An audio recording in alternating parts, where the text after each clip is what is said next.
everyone, it's Monday, but not just any Monday, Mage Hand Monday, as we come back for episode 3 in this short story about an Argo alternate timeline. Before we go around and say hello to everyone, please check out these messages. First of all, our social links. Check out our Discord, Twitter, and YouTube.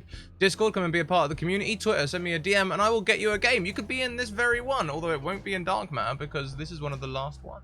Also, YouTube, if you've missed the last 2 episodes, you can go and catch up with them on YouTube. If you want to support the stream, you can do so with tweets. Go and retweet the tweet. Let everyone know that you are here and watching. There will be wild magic craziness every 10 retweets, and I'll double check to see how far we are through that in just a second. 13 is a lie. I'm pretty sure we don't have 13. We'll put it down to 0 for now. I'll find out what the real number is. Please check out our sponsors. It is Mage Hand Monday, so please check out Mage Hand Press. Mage Hand Press, they create alternative 5e content, including this setting and many others, which you may just see this season. You can get a 15% discount using the code MHPSCRAP, and their Dark Matter hardback is now available for pre-order. I believe their Black Friday sale is now over. I think that's true of nearly everyone. Or this might be the last day. Check it out, it's worth a look. Also check out the Deck of Many. The Deck of Many, you've heard of the Deck of Many things. You've probably heard of the Deck of Many animated things, and perhaps the Deck of Many animated spell cards. You should also check out Humblewood, their hardback setting for 5e.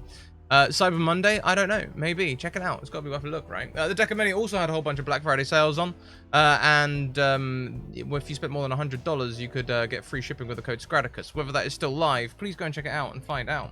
Also, we are sponsored by Hero Forge. Hero Forge, if you want to make a fully customizable tabletop miniature, you can do so there with absolutely hundreds of parts to prove from for thousands of combinations. We have made a whole bunch, and I can't remember if Stella, if Stella and Cammy have made someone yet or not. We need to, we'll figure that out in the future.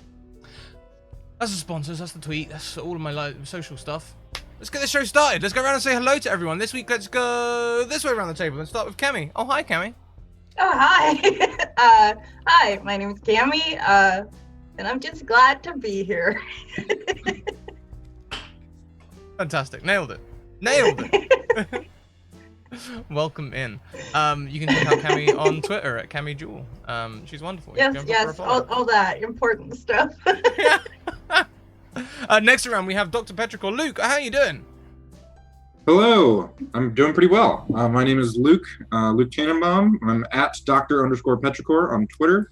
I'm a game developer, DM, and I might be starting a website soon to put out some D&D content, so stay tuned for that. But I'm happy to be here.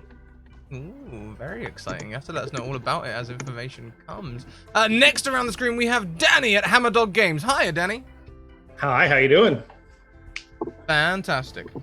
Good, I'm Danny. I own Hammerdog Games. We also make some third-party content for D&D and other systems. I've been doing this for a long time, but this is my first ever online game, so I'm pretty pumped to be here and to roll some dice with you. It's going to be fantastic. Absolutely fantastic. Last around the screen, we have Stella Luna. Oh, hi, Stella. Good morning. Hello. I am Stella Luna here on Twitch. I'm a variety streamer. I do things of the artsy fartsy kind. Oh, my tea hasn't kicked in yet. And also various types of TTRPGs. Over at my channel, we are currently doing a Swedish TTRPG that was translated into English called Symbarum. It's kind of this like spooky, dark, gothic.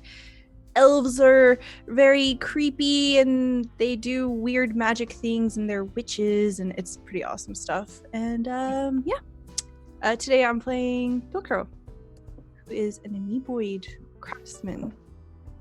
Race and class both are Mage Hand Press. And thank you very much, Michael Wayne, who gifts Stella an advantage to begin with. So thank you. Cammy, Stella, who wants to give us a little recap of last week? Why is there jazz music playing? Remind me. Not it. Oh,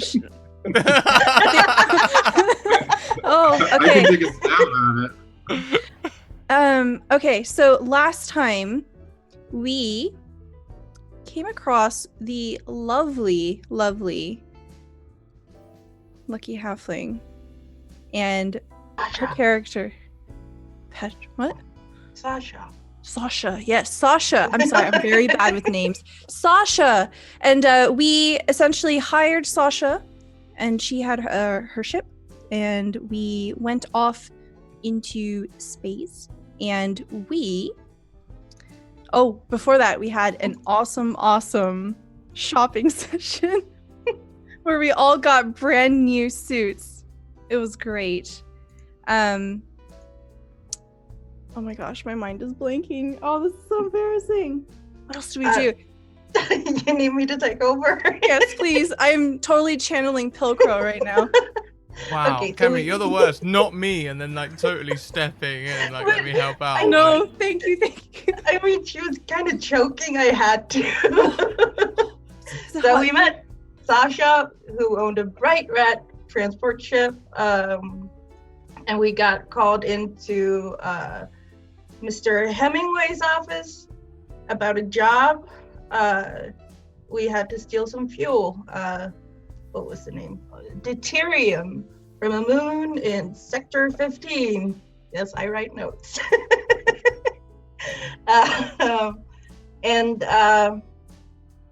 So we hired Sasha to transport us there, and on the job we kind of just faked our way in and met Billy Bob, the percussion engineer. And we accidentally killed the pilot, Renee. And he made excellent espressos and had a blonde girlfriend waiting for him. So that was sad. Yeah, when you say accidentally, I accidentally. so we're not going to take issue with this. Okay. Pilcrow was there, can confirm. Accident. I have witnesses.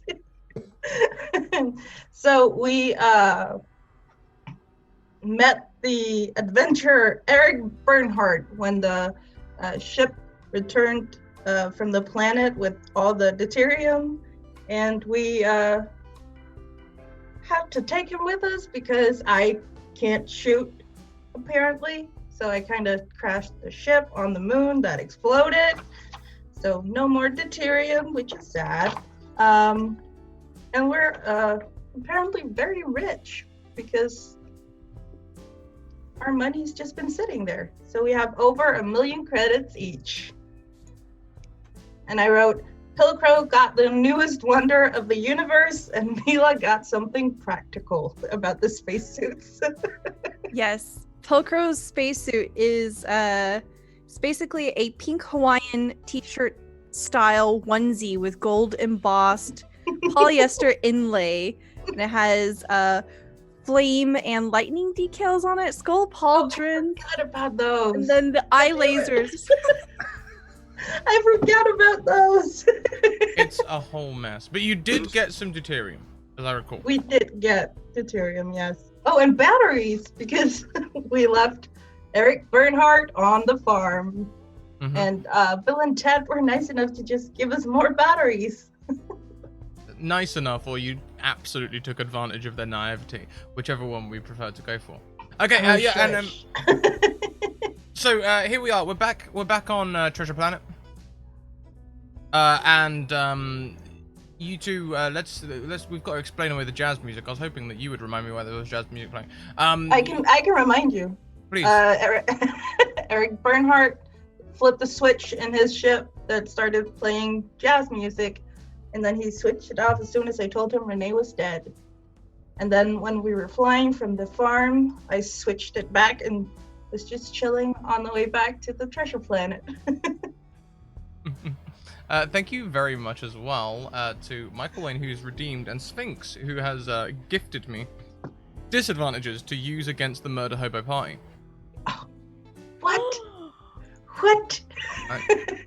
Sorry. Betrayal. I'm sorry. He specifically says this is for Renee, which was Bill's, the pilot, Renee, yeah. Renee's name. Renee was the pilot's name, that was it, yeah. What was his girlfriend's name, do you remember? Madeline. I wrote that down. Madeline, yes, that was it. That was it, yes. On Terra 2. On Terra 2. Oh, I said the players could use against Scratticus. Oh, okay, so there's one disadvantage that you can use against me, then two. They love the murder hobos. They love us. One love for the murder hobos, two loves against the murder hobos. Okay, so let's say we're in a bar. We're in a bar. That would explain the music. There's a jazz bar on Treasure Planet, and who's Captain Pilcrow? On your communicator, you get a message through saying, "It's time. We know where Argo is." Pilcrow is sitting at the bar with Vila, and Pilcrow has various glass cups floating in their head from what we've been consuming over the last couple hours. And all of a sudden the little pad starts ringing. You see Pilcrow just kind of whiz their head around, and then you see the cups kind of clinking around inside. Pilcrow just slaps an appendage down on the pad and then pulls it up and shows Vila. Looks like they're ready. Let's go. I want my ship back. And in relation to a jazz club, where might we find Imjo Oldensoul? Are they likely to be in the jazz club, around the jazz club, perhaps waiting outside? You may have noticed Vila and Pilcrow, who are very new and very rich, floating around Treasure Planet. So, was that a question? Because I wouldn't be in that club. I'd be hanging around outside. I've been living on streets and being thrown out of churches and things like that. So, I don't go party down in a jazz club. Very haunted dwarf. Hear voices all the time. Wonderful. So, Vila and Pilcrow, as you leave the club, how have you been tipping people? How have you been treating your newfound wealth? Have you two been living at large, or have you been keeping it quiet? I think Pilcrow has been just blindly tipping everyone, and I have a feeling that Vila probably helps curb this a little bit. Yep. I've been living well, but not excessively. Okay, so trying to keep it somewhat sensible. Yeah. So, especially then this, I think by now rumors have gone around the whole planet that there's an amoeboid in a pink suit walking around, spending money like there's no tomorrow. And just giving money away. Just tipping people. Not even necessarily staff, just people who say they're staff. They just give them money. So I think that might be a good pull for you. How about Paradigm? Where would we find it? Mm-hmm. Where would we find Yep. Paradigm? I think Paradigm would be inside the jazz club, but in the back, scribbling on a data pad, and people that get close might hear something to the effect of oh, right, we lost Scrat. It's all good. You haven't lost me. It's just Okay. He would be kind of musing to himself like, these organic units seem to be enjoying audio waves and turning them into feelings. More to come. Fantastic. So we need to pull you all together somehow. Maybe let's have a bandit. Someone tries to jump Pilcrow. Pilcrow's been spending money like there's no tomorrow. I think there's going to be a bandit who comes out with a blaster and aims it at the two of you and says, "Look, I don't want too much trouble. I just know you got a lot of cash and I haven't. So just give me a little bit and I'll leave you alone." Is this in the middle of the jazz club? This is outside. They've left the jazz club. Okay. In the alley outside. And we're witnessing. We see this happening, and yeah, we can tell someone's just getting jacked, right? Mm-hmm.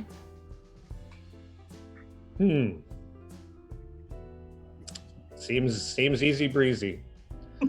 I would have been sitting in the alley just, being all sad for myself and wondering, where am I going to get a whole bunch of money to go on my secret mission?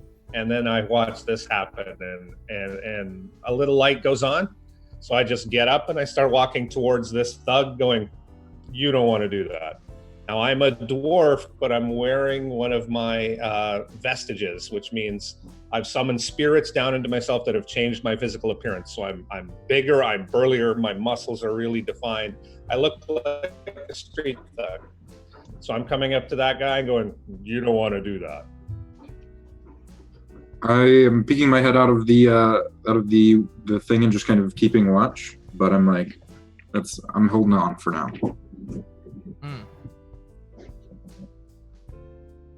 Pilcrow is an amoeboid, so they are kind of this mucusy looking humanoid shape thing. They are kind of a little transparent. Currently they are blue in color, and you can see that there are 5 eyeballs kind of spinning around like a central cortex inside their brain space. And they're wearing this very gaudy, ostentatious pink flight suit with just a bunch of stuff on it. And as soon as the bandit jumps out, you see Pilcrow kind of throw up their appendages, and you just see like the head expand for a split second, the fingers jump out and then sink back in, and then the head just kind of retreats like a turtle, and you just see just the eyes peeking over the neck of it. And you see some of the eyes kind of wheeling around to look over at Vila. Vila, what do we do? Laser eyes. Oh yeah. All the laser eyes are like pointed at Vila. Like, oh. So, as Imjo is approaching this hooligan, saying you don't want to do that, Brendan.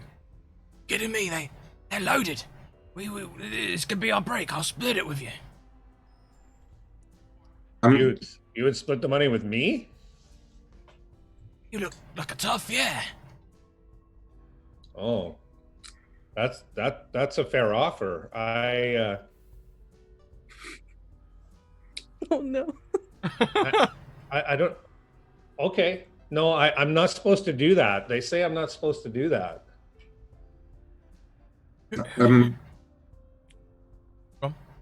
I was gonna. I'm going to kind of like Paradigm is going to step out of the jazz club and like very brazenly just kind of walk up to this group now and say, "Greetings. I am P4R4D1-GM, and I would consider, according to my calculations, this method of making money is inefficient." And now there's 4 of you. This guy's looking a little flaky, and he's sort of, especially if Pilcrow's whirring up the laser eyes as well, and there's a robot, and they say you should. God, I'm out. This is too weird for me. I'll get you next time. And he just sort of like hot-foots it down the alley. What is this? That was the optimal choice. Kassir appreciates your attempt. What does this bandit look like? It looks quite young. Maybe mid-20s. Sort of scar down one eye patch, short brown shock of hair, and distressed leather everywhere. Just distressed leather, like jacket, trousers, bandolier, gloves, bandana, eye mask, distressed leather, just all everywhere. Ah, okay. Thank you. When in doubt, you need a bandit. Distressed leather. So Paradigm is going to turn to the rest, and by the way, my character is I'm basically a lanky looking like robotic person known as a Vect, and I've got kind of like a blue tint on most of my kind of metallic but scarred armor, like different notches and dents, and I've got little like attachments everywhere that look like they're like little tests and experiments that I've kind of like put into my own self, and like there's like scars and like blast marks and such. And so I just turn my 2 like eye slits over. I say, "Greetings. You seem to be in need of bodyguard assistance."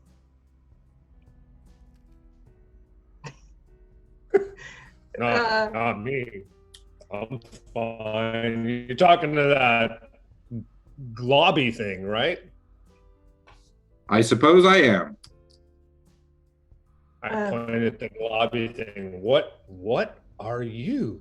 I mean, who are you?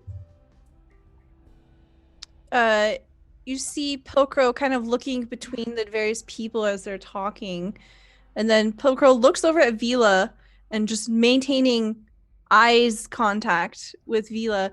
You see like the hand kind of reach into where Pilcrow keeps their data pad and is like about to hand the whole data pad over to Paratime. No, Pilcrow, no. It goes back into the pocket. Oh, this was not a tenderable service. I mean, we don't really need bodyguards, but we do have a job coming up, and we need some people. What does this job entail? That's a good question. We're trying to get our ship back from Astrogations Inc. Someone took your ship, Yes. and you need to steal it back? Yes. Oh, It this is seemed- thievery if ever there was one. I feel ill-prepared for thievery today. It's not I am really- quite prepared for this. It's not thievery as much as it's just retrieving what's ours. It's a retrieval mission. Let's call it that. I understand, but still, preparation. It's my We whole will pay thing. you. Can we do it tomorrow? I could be better prepared tomorrow. Let's talk to Hemingway. Pilcrow? Captain? Why don't you come with us? Perhaps with more information, you'll have a different opinion. This deal seems potentially optimal. If there's money, I'm in. I'm in. I mean, there's Is there money. money? There's money, yes. Is there a lot of money? Because I need a lot of money. Well, potentially, yes. According to my calculations, a lot of money is considered arbitrary in amount. Let us, Starts reaching. I'll for find a their- number later. Pilcrow? No?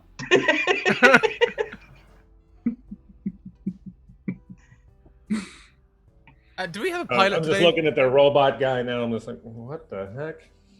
Greetings. Vila's a pirate, right? Vila's a pilot. Yeah. Okay. Whoa. So,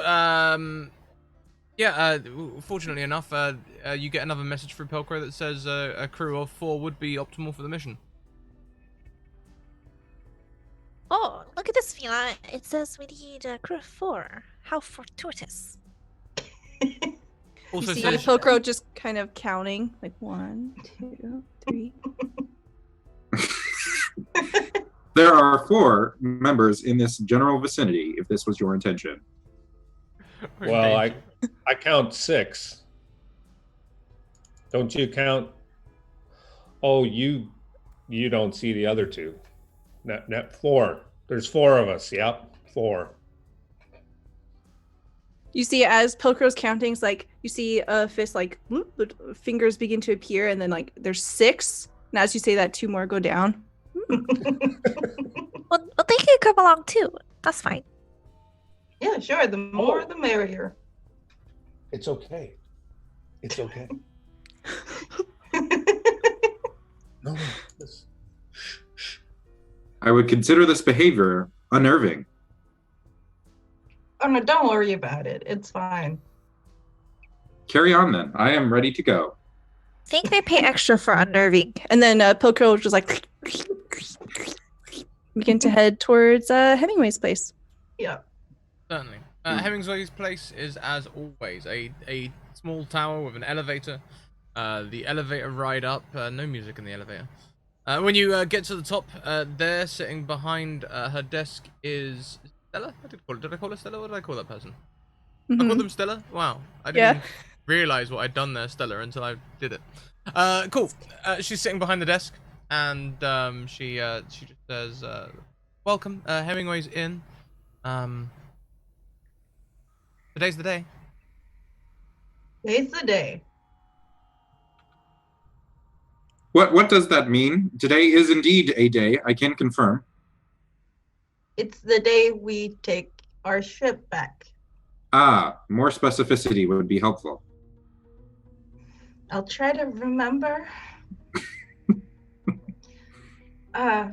So I guess we head into Hemingway's. He's sitting there with a datapad. A small one, looks like a handheld datapad, much more accessible and easy to use than the larger ones. And he's got it and says, look, this, glad you're here, by the way. We've got a short window of opportunity. At the moment, the ship is being transferred between crews. It's only going to be there for 24 hours. You can get in with fuel and drive it away. You can separate it from the tugs, and we can have it away to one of our private lockers over on Dillajon 9. Vila, you're a pilot, right? I don't need to get a pilot in on this job for you. I got this. Great. You can use one of my transports in the garage below. It will fit inside the Argo's docking bay, for want of a better word. Yeah. Maybe we need some of those robots from the hall to kind of lift and move the deuterium. Sure. Yeah. How heavy are this deuterium? I might be able to help out with my own self. And I kind of like put out my fists, and they like expand into like really like comically large fists. About what? 6 pallets, about half a ton each. Perhaps it would be helpful to have robots, yes. Okay, robots, got it. Yep, robots. We'll put them down in the docking bay ready. Really, I've got everyone standing by for this. I'm really excited to have your ship as part of my Yeah, I'm just excited to have my ship. Right, well, everything's ready. Pilker's ship. Any questions or anything before I send you on your way? Anything we should expect? Any intel other than just it's being moved and we have 24 hours? I'm hoping there shouldn't be anything extra for you to expect, but I understand that the chairman has taken a personal interest in this find.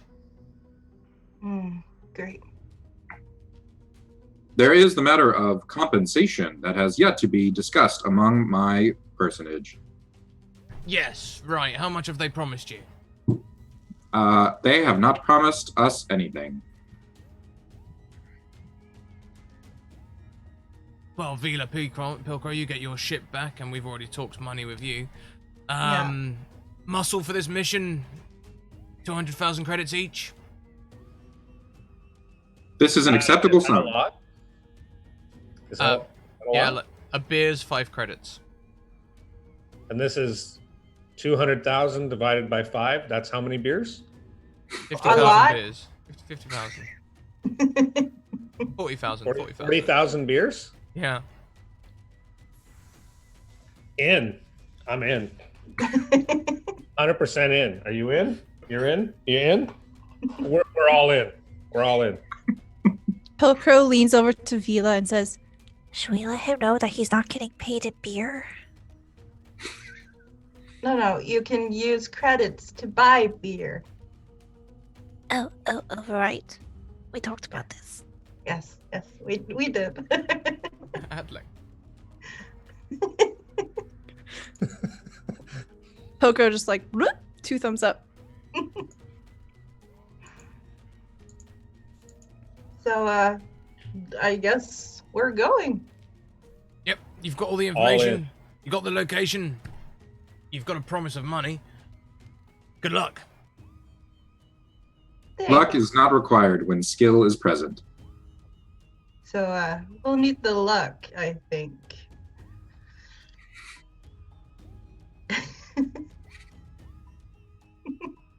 What have you tried I'm them? just looking at my character sheet. Anything with luck? No. So, hopefully we'll see you soon, Mr. Hemingway.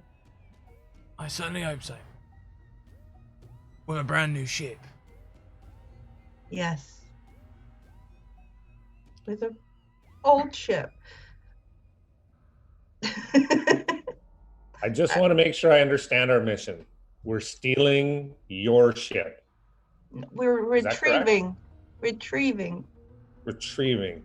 They stole it from us, and we're going to take it back. Oh, so we're like the police.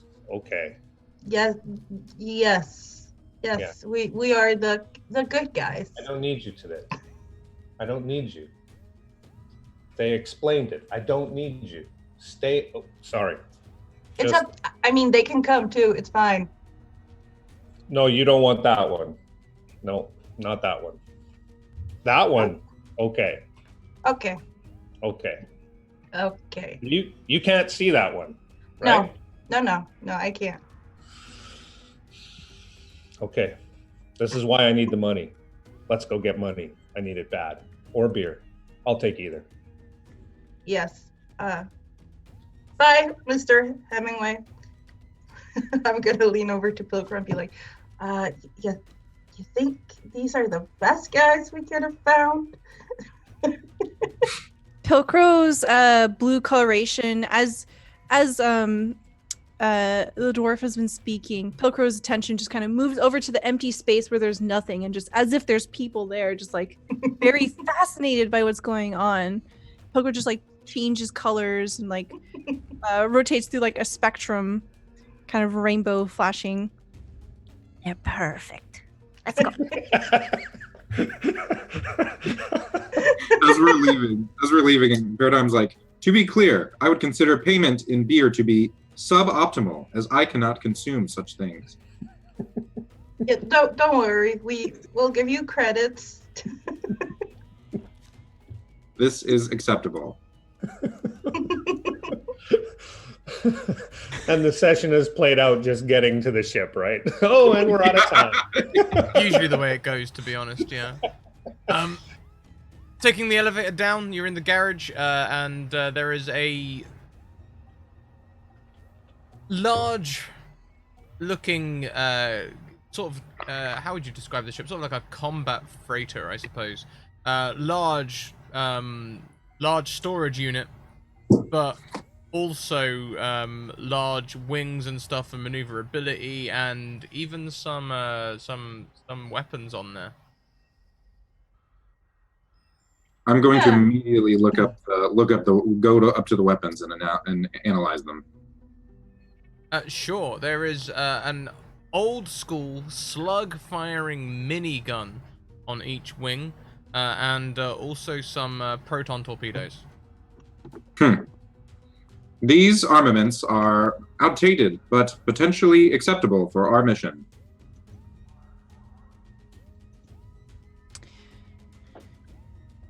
Do these Just look like fascinated. top of the line things from our time? From your time, yes. So, pretty old.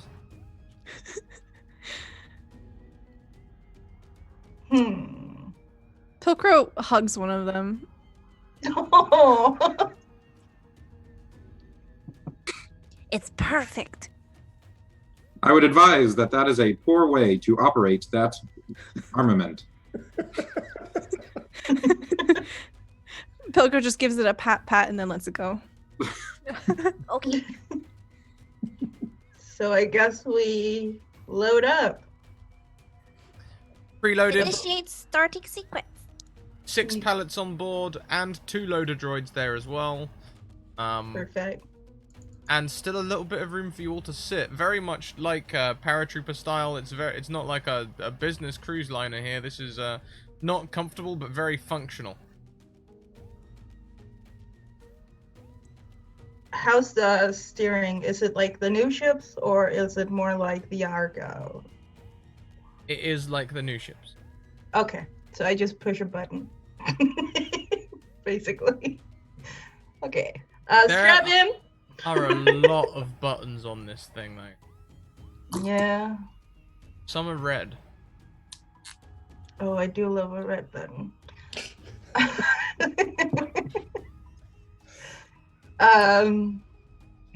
I guess from flying with Julie and stealing that transporter from Eric Bernhard, I must have learned something. I'm gonna try to start it up. Sure, give me a piloting check. Oh, good. Please be good. Please be good. Oh, thank God. Just like, just like back at the academy, way back all them years ago. Click the buttons, flick the switch, away it goes. It's lit up, and you have momentum as it starts to slowly build. That sort of slow hover and begin to drift forwards as you're almost certainly in taxi. Mm-hmm. So I'm gonna kind of out from the hangar and try not to hit anyone on the way out. Sure, we'll carry forward your 22 piloting. You can maneuver out of the hangar with no problems. How far away is that place we're going to? Gonna be a jump. So we're going to the void? Going near the void, yeah. Yes. Did he call it Della Luna 9, didn't he? Did he call it that? Dillajon? Dillajon 9, that's it. I didn't come up with a name on the spot, no. No, it's fine. I wrote it down. I appreciate you so much. So I guess we get out of the atmosphere and get ready to jump. You don't want to do it the Julie way? Nah. I think let's taxi out of the atmosphere and then jump. Safe distance. So give me another piloting check, this time for the jump. And depending on how well that goes, there may be rolls for everyone else as well. We'll see. Please be good. Oh no. Okay, on an 11, it's a bit rough. Can everyone give me dex or strength saves, depending on if you're gripping or just trying to... I don't know. Oh god. It's a real rough landing. Sorry to ask, I'm using the dice roller right in roll 20, right? Yeah, you can do, or if you have your own dice you prefer to roll, you can use that. Oh Ooh. boy. Ooh. That was a strength check. I'm just too busy enjoying the void, being near my deity. So maybe paradigm, maybe something about your design makes this easier. Who knows? Because, Vila, you know you've done better journeys, and everyone's looking pretty shook up by this. You exit warp speed, kind of near the thing. You exit actually into an asteroid field. So. Preparation for turbulence comes standard on all units of my design. Yours would be considered suboptimal. Uh-huh. So, I guess we should get out of this asteroid field. Is this not our destination? No. No, it is not. Yes, indeed. I take out a data pad and I say out loud, but I think I'm being quiet. Piloting skills suboptimal.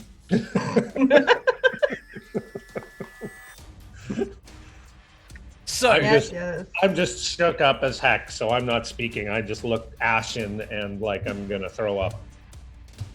Pilcrow probably started off with like their appendages behind their head, just kind of sitting back. But by the end of this, Pilcrow is literally a potato. All limbs have retracted. Vila, there is a there is an asteroid heading right for you. Please give me a piloting check to dodge out of the way. You're so mean. Come on, roll 20. Please be good. Oh, thank God. It's good. You roll out of the way as the asteroid comes past you. Carrying that 23 through, you can dodge the first couple of asteroids. You can see the Argo on the horizon. Now, you have a choice. You may want to convey with your crew. You can carry on through the asteroid field, which, if your skills are feeling good, would be the quickest way to get there. Or exit and enter near the Argo. It looks as though the Argo has been put in the asteroid field as part of the orbiting loop on this planet, Delajon 9. So we have two choices, and I relay the choices, and I'm like, so what do we do? What confidence levels do you have in your piloting skills? 50-50. See, the Pilcrow potato, just one hand just kind of goes out, and then Pilcrow says, It's there! It's there! It's right there! Full steam ahead! Okay, Captain. I have nothing I can say here. What? You don't have a say here. Shut up. Just go. Okay, so I'm gonna do what Pilcrow says. Would it help if I took up armaments on the prototypical batteries located on the ship? I mean, yes, but only shoot if it's totally necessary, because we will lose our element of surprise if they see a ship shooting its way towards it. So, yes. Affirmative. I will have Pico, and when I say Pico, a little cube comes out that's like this little holographic cube, and it just kind of goes, and yes, I go, yes, Pico, I do understand the odds. Thank you. And I go down to wherever the thingy is, the guns. Paradigm moves with a Vect that looks like Destiny, and Pico looks like a bot that moves with a Destiny 2. Kemi, Yes. or do we introduce ourselves as how the Wild Magic Surges get distributed? I missed which one was the 10 free tweets, so could you please roll me a D100? Sure. This is a perfect time for this. Absolutely. Nothing could go wrong. Absolutely perfect time. Come on. Okay, what is it you put in the chat thingy and roll /r space 1D100, or you can use the dice roller on the left. 1D100. Let's hope I did it right. Nope. Slash what? /r space 1D100. Ah. Just like that. 1D100. Woohoo. 90. Pray Uh-oh, that for face. me. Pray for me. As you have exited warp, Vila Pilcrow with your suboptimal strength saves, the pair of you feel a little weird. Sorry, Pilcrow, you're getting pulled into this. I'm sorry, Pilcrow. For a second, Vila and Pilcrow, the two of you are merged. Vila's becoming a bit amoeboid, and Pilcrow, you're getting these strange structural bone things appear in your goop. I bet our suit looks amazing. Yes. It's great. So we're like merged, or like we take on characteristics of the other one? Well, the original curse was melt into a flesh puddle, so I'm just changing it a bit to make it a bit kinder. Oh, thank you. You're welcome. I appreciate that. So yeah, you're still able to control everything. You're just a bit more. Your arm keeps changing length, perhaps a little unnervingly. I'm a bit more blobby. Yes. Yeah. Okay, got it. Pilcrow has Vila's wonderful hair. Looks lustrous. Oh yeah. Beautiful. You see Pilcrow just kind of like flick hair back. It's like one of those Fabio book covers. Like a romance novel, but with a spacesuit that's Hawaiian printed. And Yes. the long lush hair. Oh yes, of course. The sun setting in the background, of course. So, Vila, there is another asteroid heading towards you. You are heading towards the ship through this asteroid belt, which is your decision. Yeah. This is going to be an event. There's going to be at least 5 checks here, and perhaps Paradigm and the others can help as we go through. If you guys have an idea and you want to chime in with it, please feel free to shout out. There's an asteroid heading towards you. Vila, if you want to try piloting straight away, you can. If anyone else wants to do anything, let me know. If I'm no just one gonna- has. I'm just gonna ready a shot on it, just in case it gets too close. Good, Okay. good plan. I'm gonna try piloting. No. All I can do is assist. Come on, Okay, package yeah. there. Helping, spotting would give Yep. advantages on rolls. Yeah. So I'll just be doing that. Look there! Look there! Doc! that still makes this a 16 in this case. It's real close, Paradigm. Like, Vila dodges it, but it's like it gets real close. Mm-hmm. Ooh. Okay. I'm like about to pull the trigger, and I'm like, "Ugh." Yeah, sub. Check 2, asteroid number 2. You're about a fifth of the way there. Another asteroid comes in. What are we doing? Screaming, holding on for dear life. Look out! Oh my god. Pilcrow will, you'll see like an appendage just kind of shoot out of Pilcrow to help grab the steering wheel. Help. Mm, mhm, mhm. You have an extra arm now to steer better. Thank you. I'm gonna try piloting. Oh, God. Yeah. Pilcrow to the rescue! Wow. Wow. Extra arm for the win. So as you dodge the first asteroid and see the second asteroid coming towards you, much easier. You can maneuver out of the way of this one. What do you make the ship do, Vila? Are you doing any Two barrel roll. barrel roll after barrel roll? No listing lazily to the left or anything like that, maybe? Anyway, another I mean, asteroid. with the nat 20, I gotta do something showy, so. Yeah. Hey, listing lazily to the left is good. It was good enough for Star Wars. It's good enough for us. Asteroid number 3. As you dodge the second, there's another asteroid. This one with deep craters.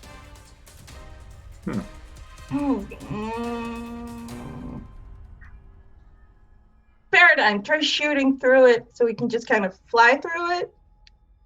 Let's see if it works. And if not, Affirmative. I'm gonna have to maneuver. By the way, is the gun is this armament like kind of like Millennium Falcon style, where it's like way down the hall to the left, so you were like calling to each other, or are we like right next to each other? Oh, way down the hall. Yeah. Okay, I'm just going to shout affirmative, and you should go down the hall. And I'm going to take my sights. I'm going to use Pico to kind of like look through it, so it's like a little aiming reticle in front of me, and take my shot. Sure thing. What yeah. should I? Dexterity with proficiency. Okay. Let's see.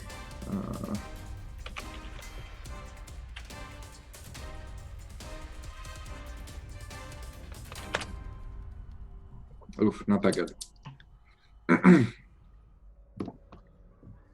Okay. So you're gonna need some pretty good checks. You feel okay. So as you shoot into this asteroid, it does break apart. It does. And you see a cloud of gas. No. Gas particles don't move like that. They're sort of whirling around, and as you fly into it, you see space termites crash into the windscreen. Shit. Hit the wipers. Got wipers on this thing? I hit the Vipers. A small red warning label. Thought this was a competent spacecraft. A small red alarm starts going off. It says shield damage. Oh shit. Are they sticking to the ship or are they done? As you can see from your point of view, Paradigm, you can see that the ones that hit the windscreen are kind of getting splattered, but some of them are landing and on the ship, sort of like the Matrix but smaller. I can't potentially like shoot them off, can I? We can find out. If the DC's lower than 10, you risk doing damage to the ship. If the DC's higher than 15, you may solve this problem without us needing to do any more. Whilst Paradigm is rolling that, Vila, unfortunately, you don't have the luxury of waiting to see what happens with the termites, because there's another asteroid flying towards the ship. Great. So I guess I'm gonna have to fly around. Oh no. And I will attempt my shooting of the space termites at the same time. Okay. Oh, the space termite, good news. Space termites are no longer a problem. No longer a problem. With the help of Imjo saying, watch out for that asteroid, you roll a 13. Vila, you hear, all of you, Paradigm, as you're distracted hitting the termites, there's no opportunity to shoot it here. You all hear the horrendous sound as the wing drags along this asteroid. I have tools for this. And I jump on my ship maintenance tools. As if I'm about to fix the whole ship somehow. Try it. We are very, very close to the to the ship now. I'm going to impose a disadvantage on you, Vila. Your arm goes completely limp. Oh no. Why? Sorry, sometimes it does that. It happens to everyone.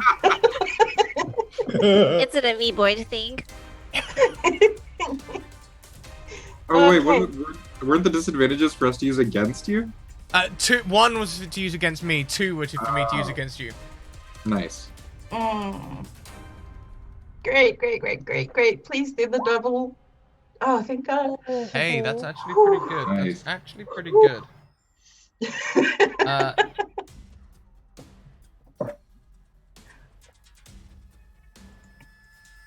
As you sort of bounce off of this last asteroid, the alarm now says shields critical.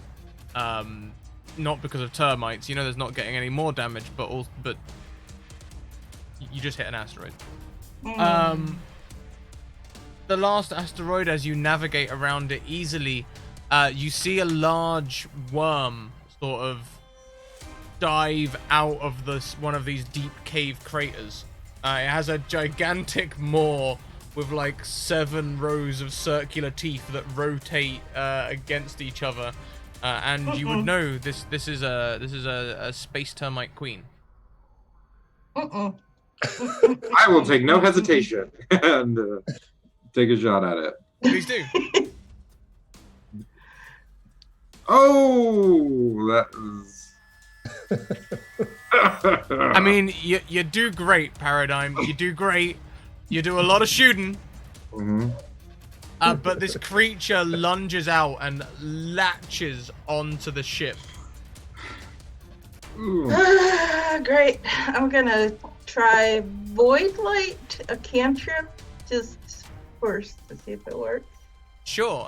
The ship takes 14 damage. Oh no. Oof. Okay, so it's We're getting paid so much. it's Constitution saving throw DC 14 for the termite queen. Thank you.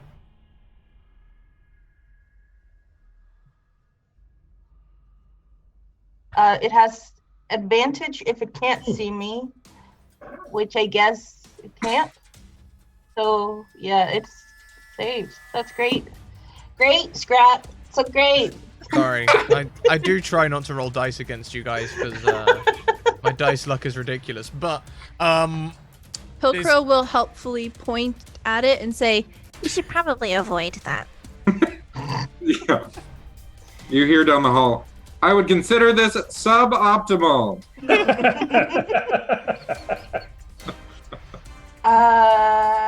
So I don't know if any of you have ever experienced this. Have any of you ever been inside like a baked bean tin when like you start opening it with the can opener? Probably not. But that's a lot what it sounds like, sort of like echoing, serrating metal as you can hear these teeth churning against the outside of the hull. Okay, great. How close are we to the Argo? Because we're most of the way through the thingy, right? You are very, very close, and very, very close to taking a termite queen onto the Argo. I am gonna cast Zone of Atmosphere outside the ship. And I'm just gonna shoot it again. What is that? It's clean, breathable air, and I figure it's not really used to that. So maybe it chokes? Maybe. And we'll take the shot from Paradigm as well. Yep. Yep. With advantage, I feel. Thank Oh, goodness. Thank goodness, because of the atmosphere. The atmosphere gives you advantage, so we are able to dodge that nat 1. That's a 25. Please roll us some damage. All right. What is the damage for this ship battery? D6 times 100. Okay. The mega weapon.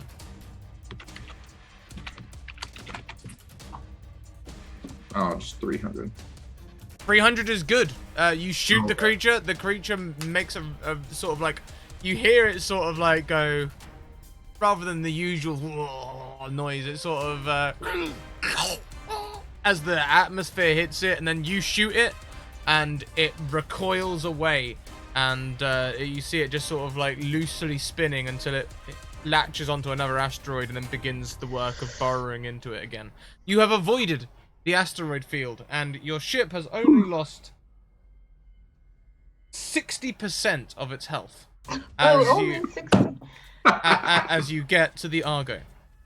you only need 1% to survive. Wait. I agree with these odds. Okay, so I guess we approach the Argo. Oh boy. Sure thing. And are you approaching the docking bay? Yeah, where we left from the last time. As we're... Oh, sorry. Go on. As we're pulling closer to the Argo, Pilcrow will kind of just like pat the hair, the Vila hair on their head and say, We make a great team. We did great. Paradigm comes out from the battery and say, I am confused as to what occurred in my absence. Just this loose arm, like, Chaos. don't worry about Just it. your fan. This monster attacked us, then it left us. I have no idea why. I don't know. Maybe because I was looking at the floor the whole time in panic. Maybe I didn't see what was happening. This seems like an implausible explanation. I don't know. We shot some rocks. Things came out. Then a giant thing came out. Then there was shooting. Then we were barrel rolling. It was just chaos. What do you want from me? The stress in your voice has increased your accuracy of the portrayal by 50%.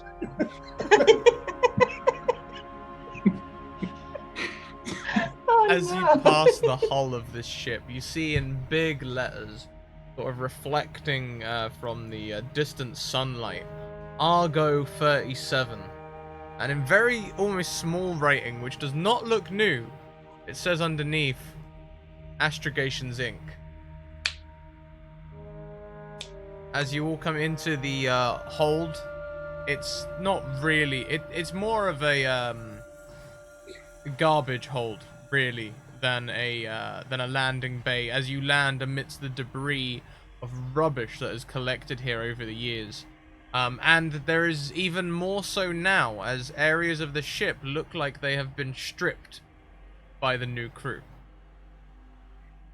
In this area now includes a whole lot of distillery equipment and weird prototype things. Not sure if they've ever worked or not. So we're coming, like the ship, we're landing our ship on the garbage hold of the larger ship? Yeah, inside. It's sort of like Inside. It was always intended to be a docking bay. But that's not what it got used for. Gotcha. Are there any people here at the moment? Or is it just us? Good question. So at the moment, this ship is currently hooked up to a small satellite device, sort of like think like the Hubble, it's one of those things with like the solar panels for powering, and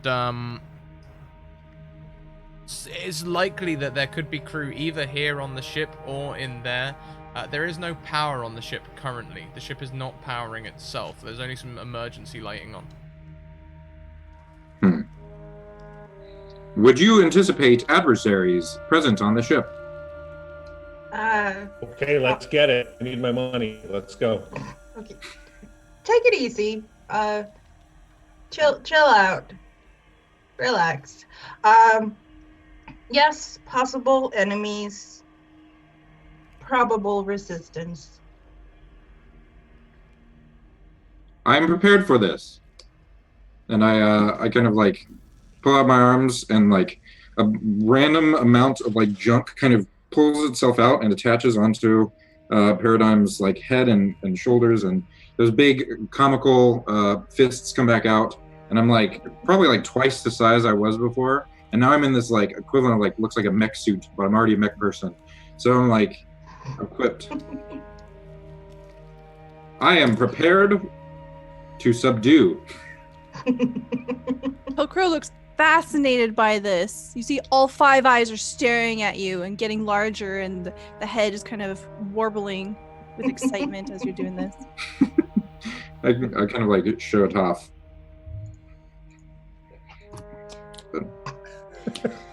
Vila, I just stare at him. What the heck? What have I gotten myself into? A job. Bring it on. If we've got to clobber some heads, let's get it done. So there appears to be no power. Perhaps we should activate our suits. And you see Pilcrow push a button, and then the helmet forms. Yeah. I enjoy your armament as well. Vila, you will be pleased to know that as you landed on the Argo, you and Pilcrow seem to have stopped exchanging body parts. You're okay. Oh, thank God. You're back to Awesome. Oh, I'm sorry about the hair, Pilcrow. Pilcrow turns a sad color. I will miss it. We I realize- get you some. I realize before we depart, I have not taken down the nomenclature known as your names. You must be Pilcrow. Pilcrow pushes the button so the helmet disappears again, and you see their head kind of turns into a cowboy hat shape, and then Pilcrow just kind of dips the rim towards you. This is a strange greeting, and I try to do it with like my helmet, and it really doesn't do anything. But I have not caught your nomenclatures. Vila, I'm the pilot. Yes, I realize that I was just referring to you as pilot before, Yes. but Some such a people strange. do that. Yes, strange functional term. And you and your 2 companions? You can see my companions? No, but by your behavior, I would assume as such. My They are just voices outside of me, but I am Tilo. I am Kasir. No. I am Imjo. I am Imjo. Imjo. I see. I would recommend your memory banks be scrubbed to address that stifling.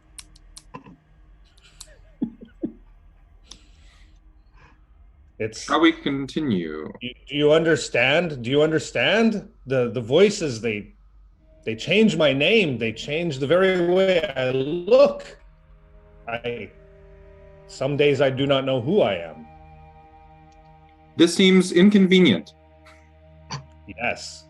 Therefore, I need money. Let's go. I agree.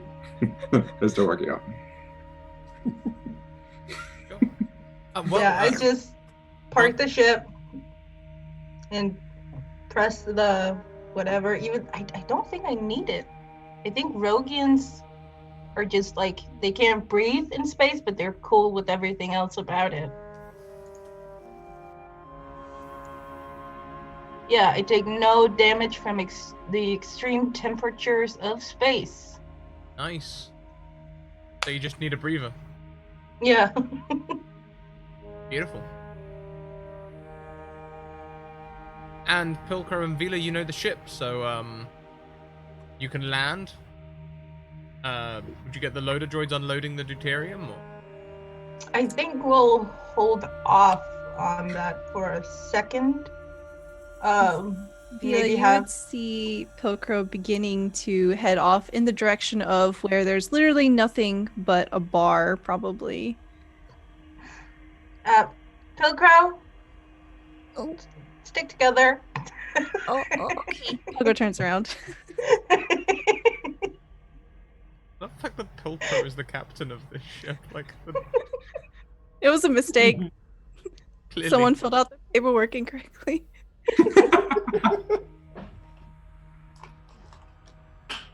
So I guess we enter the ship. I think, is it possible to communicate with the ship and tell the loading droids to start loading? You can get the loading droids to go to a predetermined location, but the ship's AI is currently down. Yes, that is true. Okay, so I guess we'll do a bit of exploration first, just to make sure we can. There's no reason filling it up with fuel if Astrogations Inc. is just gonna steal it.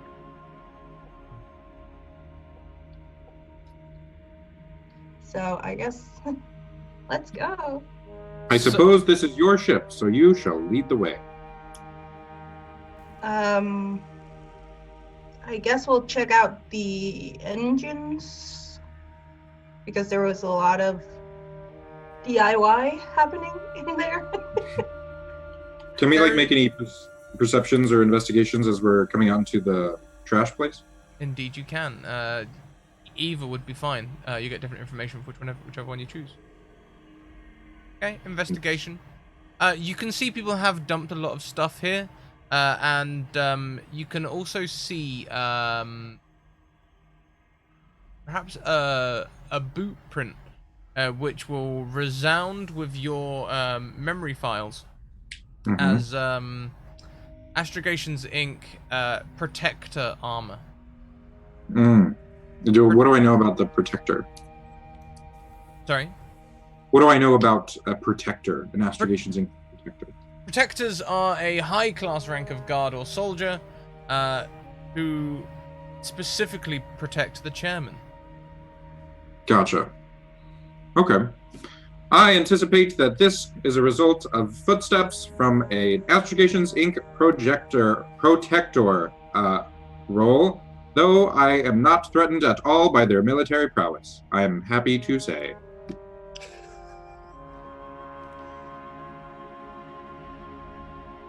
If you all are heading straight to the engine room, you can do so without any interactions. There is, so from the garbage bay, you can go through kitchen, the old cryo chamber, which is now a bit of a mess, and the engine room, or you can go towards the domiciles and the bridge. I'm thinking check out the engine first to make sure it's functional, and then check out everything else. Excuse me, quick question. Sorry, I think you broke up during. Did you ask the question already? No, I was waiting there. Just seems weird that I would be wearing this armor that I had before. Should I just assume I've left it somewhere, or should I be wearing it?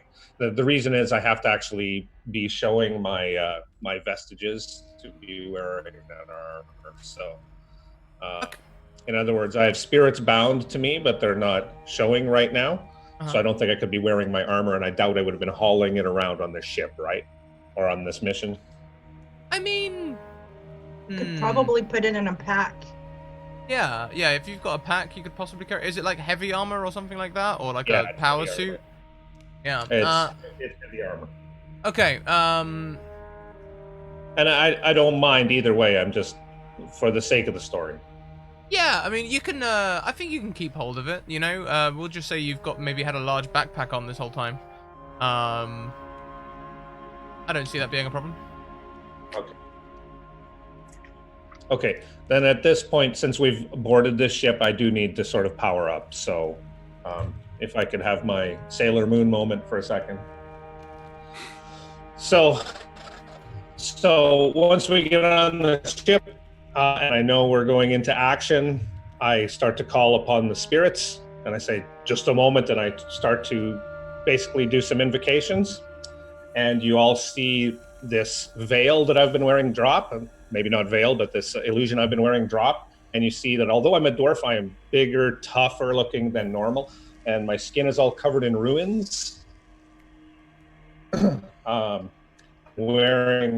about to be wearing some heavy armor, some tactical carbonic armor, and I reach out, and in my hands I form out of void stuff a giant, basically wrench, and then I say, "Okay, I'm ready." And as I walk, I make no sound whatsoever. And sorry, now I'm ready to go. I am impressed with your transformation. Oh, and by the way, the two voices I've been talking to, they appear. They appear around me, so suddenly you see these spirits appear, and I start looking at them like, okay, let's do this. Are you ready? Stone, are you ready? Good. We are all ready. And then my Sailor Moon moment is done. I did not know that we had 2 extra passengers with us. I told you the whole time. Yeah, he told us. It's fine. I put them in the count. My doubt in your claims has gone down slightly. No. Yes. I'm gonna pull out my And these are just little flickery lights that you're seeing.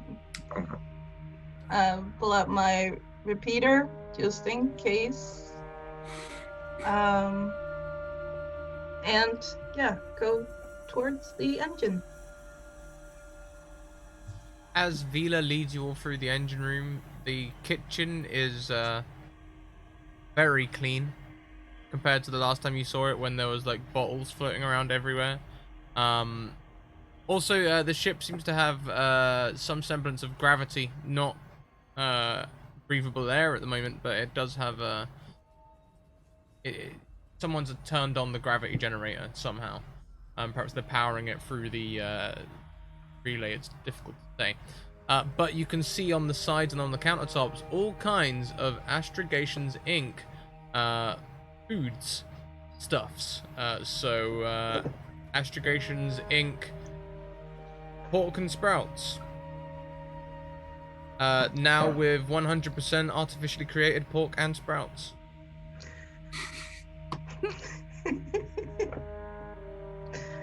And many other things, including like a lot of like protein stuff, like bodybuilders stuff.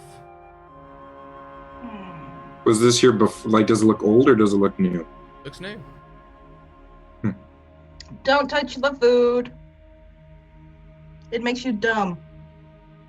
That is what I say about all food, but organics never listen. Kitty, you gotta go. I'm already ripping into the food. Huh? What? Intelligence 8. Can I just say that now? What? It tastes pretty good, you know, in the way that protein powder can, I guess.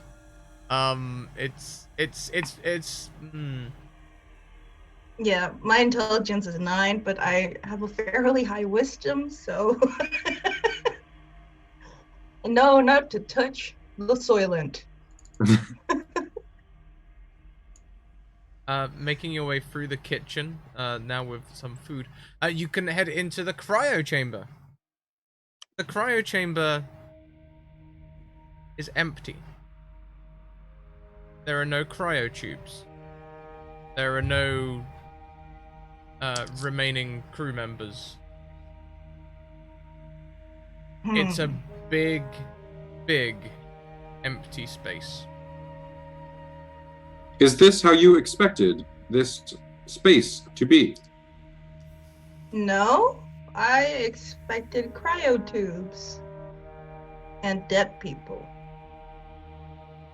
I have thermal vision. Can I look in any of like around the room and see if I like see any heat signatures that are organics or like any remains of that? You can look around the room. There are no like hidden areas or anything. There's no one in here. But looking towards the engine room, you can see a certain amount of heat. And as you scan your eyes around, what's the distance? 60 feet. As you scan around, you can see a heat signature of at least 2 or 3 people on the edge of your vision towards the bridge. Okay. I detect no heat signatures specific to this room, though the engine and the bridge I detect potentially hostile engagetures. Proceed with caution. Pilcrow has moved over to where their cryopod used to be, and Pilcrow just kind of uncharacteristically looks thoughtful. You see the shoulders slump a little bit, just staring at the empty space there. You okay there, Captain? We're the last ones. Yeah. Was this of some significance to you? Yes. Wow. We got put in cryo 150 years ago. Woke up a few weeks ago, and we're the only ones left. That is quite inconvenient. Yes. Let's go with that. See Pilcrow kind of bend down and just pat the floor where the cryopod used to be, and then wheels around and just pulls out the hilt of a laser sword. It's not quite turned on yet. Yes. We should continue. Good idea. So we check out the engine room, see if it's been repaired from all the weird stuff Blister did to it. Yeah, so as you head into the engine room, you can indeed see not just repairs, but also upgrades. Someone has been tinkering with this ship in a big way. Like, it doesn't need deuterium, or... Still needs deuterium. Okay. Because that would be so... Oh, man. We have the deuterium. Sorry, it runs on batteries. Can I make a technology check to like analyze this engine? Sure. 15.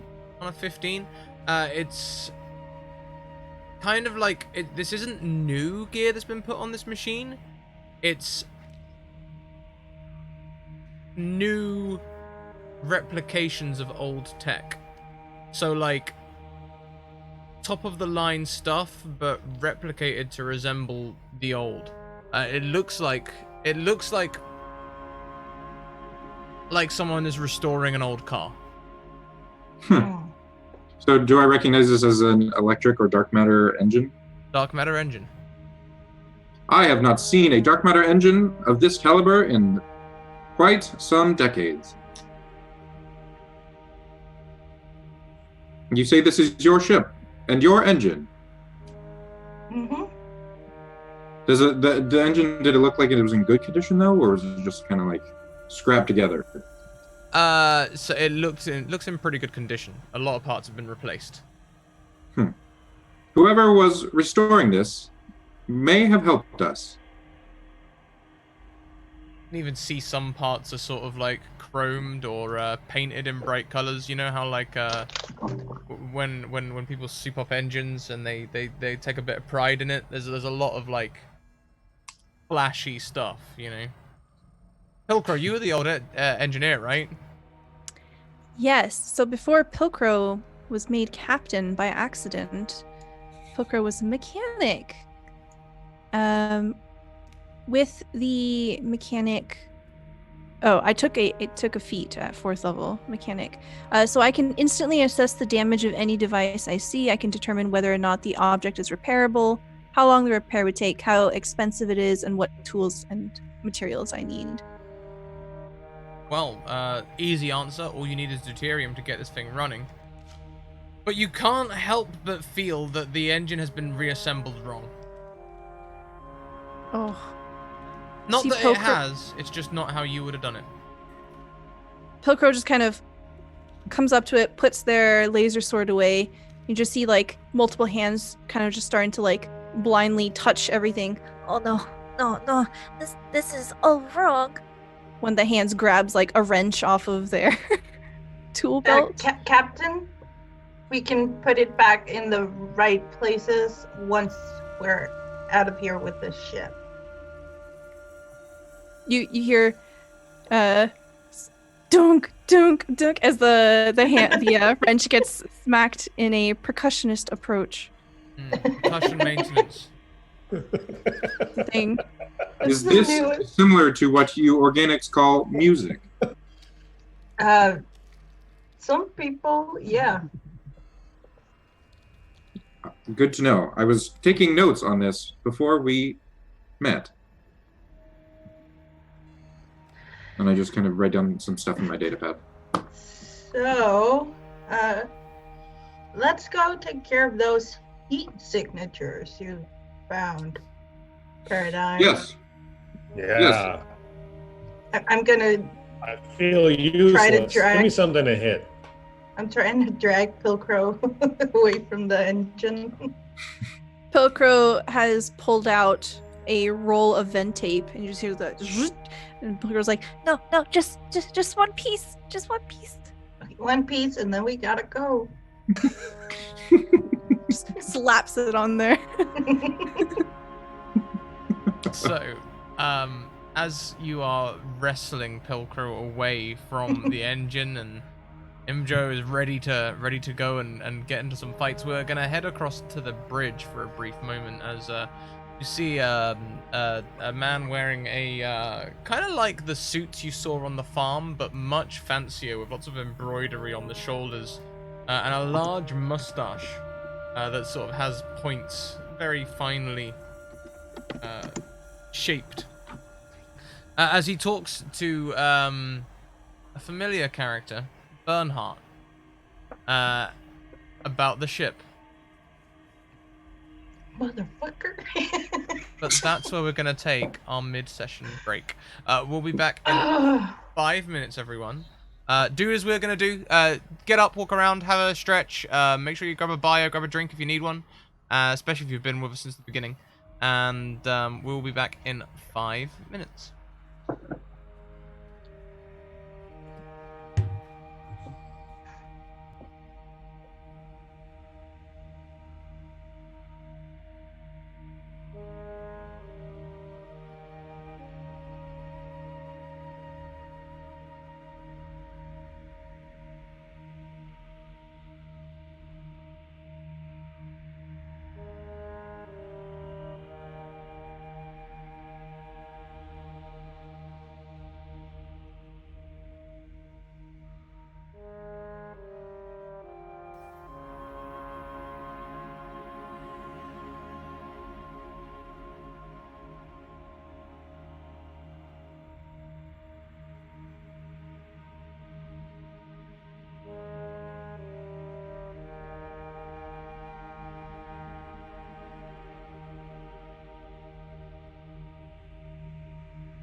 Welcome back, everyone. I hope you had a fantastic break. Fabsh, thank you so much for those biddies. They really mean a lot, as does your support. Thank you. Yes, so in the bridge, Bernhardt turns to this mustached person and says, well, you know that they're in the engine room. They went straight there, just like you predicted. Oh, shit. Great. Yes, they did, didn't they? We'll send some protectors down to the cryo room and deal with them. We don't want any of those 150-year-old freedom philosophies getting spread too wide in the greater galaxies. Tell me, why did you change your name to Bernhardt? None of your damn business, brother. Ha! And we flash back to the engine room. Alright. As Pilcrow is pulled away from the engine. I suppose we should get ready for battle preparations. I would recommend standing behind my Brad. Your Brad? Who's Yes. Brad? This is my battle-ready autonomous dynamo. And I, shoot off. This time with my fists, I actually shoot them off, and they come off and, hover, with rockets, and then come back on. You just see Pilcrow's, all 5 of Pilcrow's eyes just go. They are meant for battle preparedness. You see Pilcrow take out their data pad and starts writing notes. All right. I would recommend getting behind me if you are in danger of some hostility. Really? Are you going to be like our meat shield? I mean, our metal shield? There is no meat. Yes, all metal. If you want to take the hits, big guy, you can take the hits, and I stand behind him. All right. Let us prepare. And is there a door next to the bridge near us, or? Not to the bridge, no. But you have to head back through the cryo chamber. Okay. Does anyone have any objection to following in single file to meet our potential combatants? Yes. Yes, I do. Because then we'd be in one spot. I feel like we should fan out if people come. What your heat signatures, what are they telling you?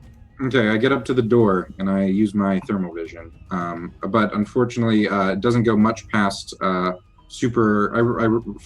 forgot before. It doesn't go much past actual full thick doors. Oh, I see. So it's more like a smoke sort of thing. Okay, well that's no issue. It was useful earlier, and it'll be useful now. You can see 3 people who have entered the room, and they've taken kneeling stances. Okay. I would detect 3 potential hostile signatures in a crouched fashion behind this door. So go in and wait. ambush. I thought that was what you were doing. This is an acceptable course of action. The only determination is if these are actually hostile. They are. Targets acquired.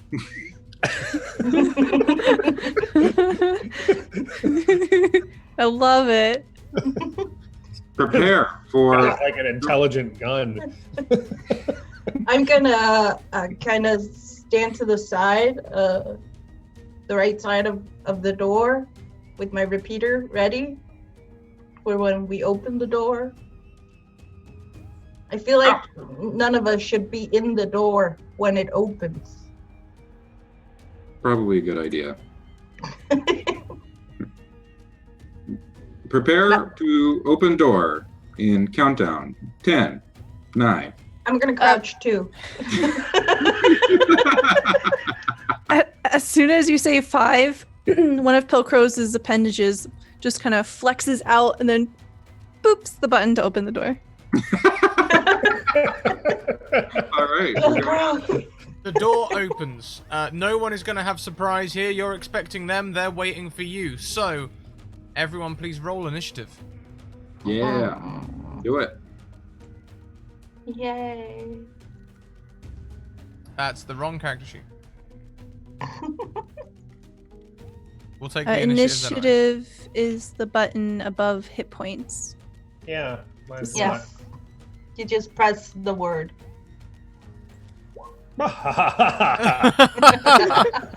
Roll 20, welcoming you to his all the first medical- roll. Nat 1, perfect. Okay, so let's see. Pilcrow, it looks like you're on an absolute mission.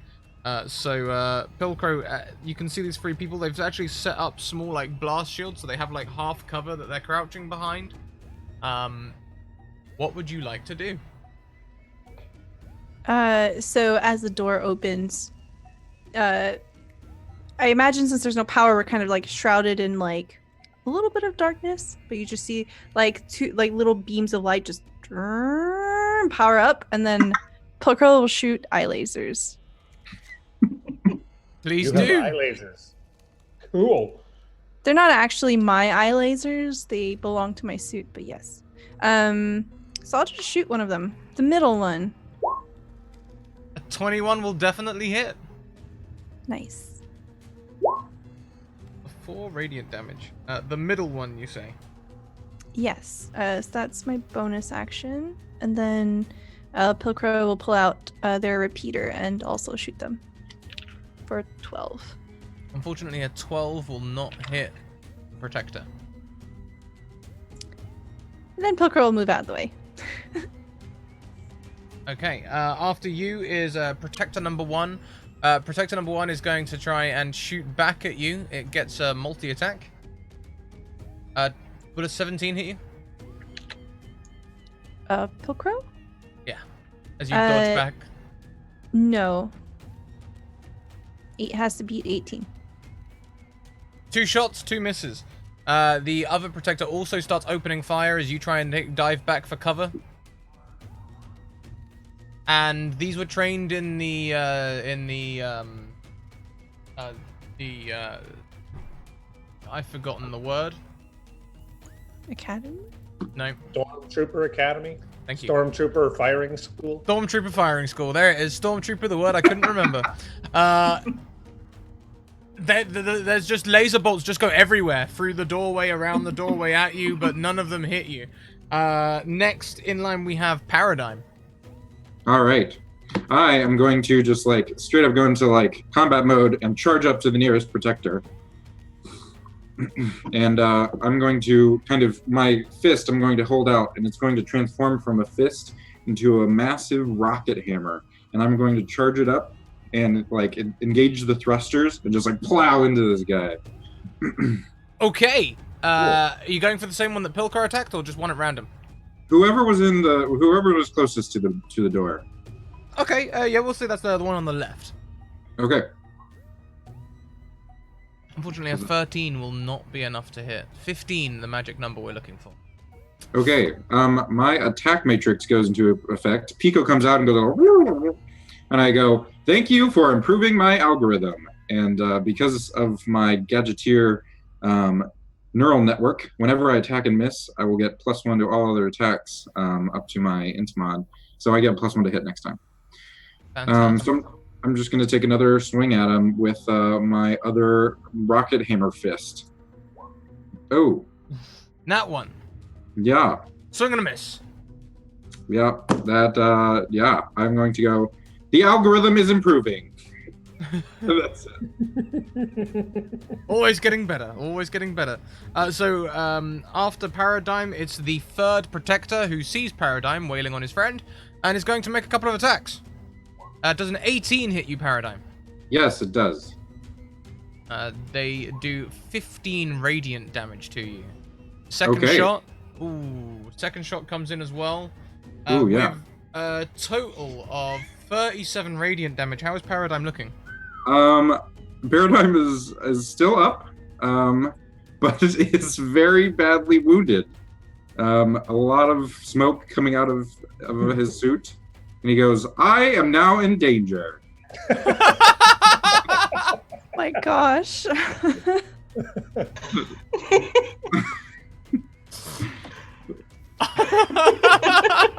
Oh. After the third protector, it is Vila's turn. Okay. Okay, cat. I'm gonna. What am I gonna do? I'm gonna guiding bolt the one on the right. He's hit. An 18 will hit. And 13 radiant. 13 radiant damage. Strong hit on this character. They look, as the shot comes across, they've just taken 2 shots at Paradigm. They're feeling pretty good. Maybe they're flaring a little bit or something, holding their gun, looking a little cocky. In come these shots, and again, immediately they're ducked straight back down behind cover. This hurt them. All right, I'm gonna roll back and hide, so they can't shoot me unless they shoot through a wall. Are you trying to hide, stealth hide, or just taking cover? Just taking cover. Just taking cover. Awesome. Yeah. And someone could remind me of the cover rules. That'd be great. It just increases our AC, right? Yeah. Yep. So last then is MJ. Now? MJ. Now? No! No, I was hiding behind a robot that ran away. So I'm just following the exact movements of him because I'm trying to get my sneak attack in. So the one that was engaging him, was that in front of him or was that in another part of the room? So the one that shot Paradigm was on another part of the room. If you wanted to get the 5-foot sneak attack, Paradigm is currently swinging at the one on the left. They haven't actually hit them yet, but... Okay. Well, I will... Okay. I'll just take the one that I can get the sneak attack on. Basically. Sure thing. And so very silently creep in this, and I don't know the robot's hurt, so I don't care. I just go in and take a swing, which I hope I know what I'm doing here, and I'll miss horribly. Oh, damn, that's another nat 1. Roll20 really welcoming you to the horror that is Roll20. Mm-hmm. Yeah, good times. Good times. So, is there anything else you can do on your turn? Can I still take a bonus action? Yeah. Okay, one of my little spirits, I have these spirits floating around me, and one of them is a rock, or is stone, and it's going to throw itself at one of these guys. I'm going to have to just mock that roll up, though. Hang on.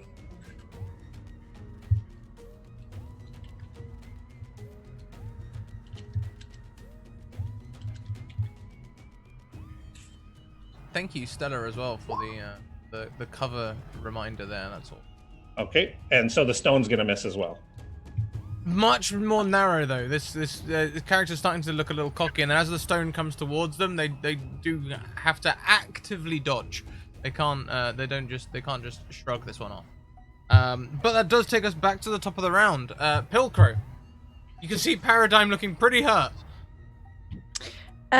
You see Pilcrow stow away their repeater, pulls out the laser sword again, and just goes, "Ah," and just charges. And you see the shield retract, and they're going to use the laser sword with 2 hands and attack the one that was guiding bolted.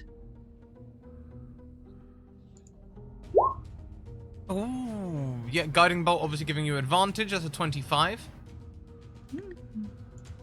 Nice. Oh, yeah, they were guiding bolted. You could have had sneak attack on them anyway. Never mind. 6 damage. Ooh, not looking great. Not looking great for us or them. Them. And then as a craftsman, I have an extra attack, so I'm gonna hit them again. Guiding Bolt gives advantage for the whole next turn. I think it's just the first hit. Oh, maybe. I'll burn my advantage for that then. Okay. Thank you. So that then is another 10 radiant damage. Pilcrow, how does this look? Pilcrow just goes like, slams it down, and then slams it down again, and it just kind of rents through their armor. Yeah, and they just sort of like break beneath you as you continue to rend their armor, and eventually, is this lethal? Yes, it's Yeah. a laser. I don't think there's anything non-lethal about a laser. You could aim to like just maim? I mean, I don't know. Pilcrow's taking a little bit of inspiration from Vila here. Wow. Somewhere on the other side of the galaxy, you see another a man with 2 children just suddenly look up and go, "Oh."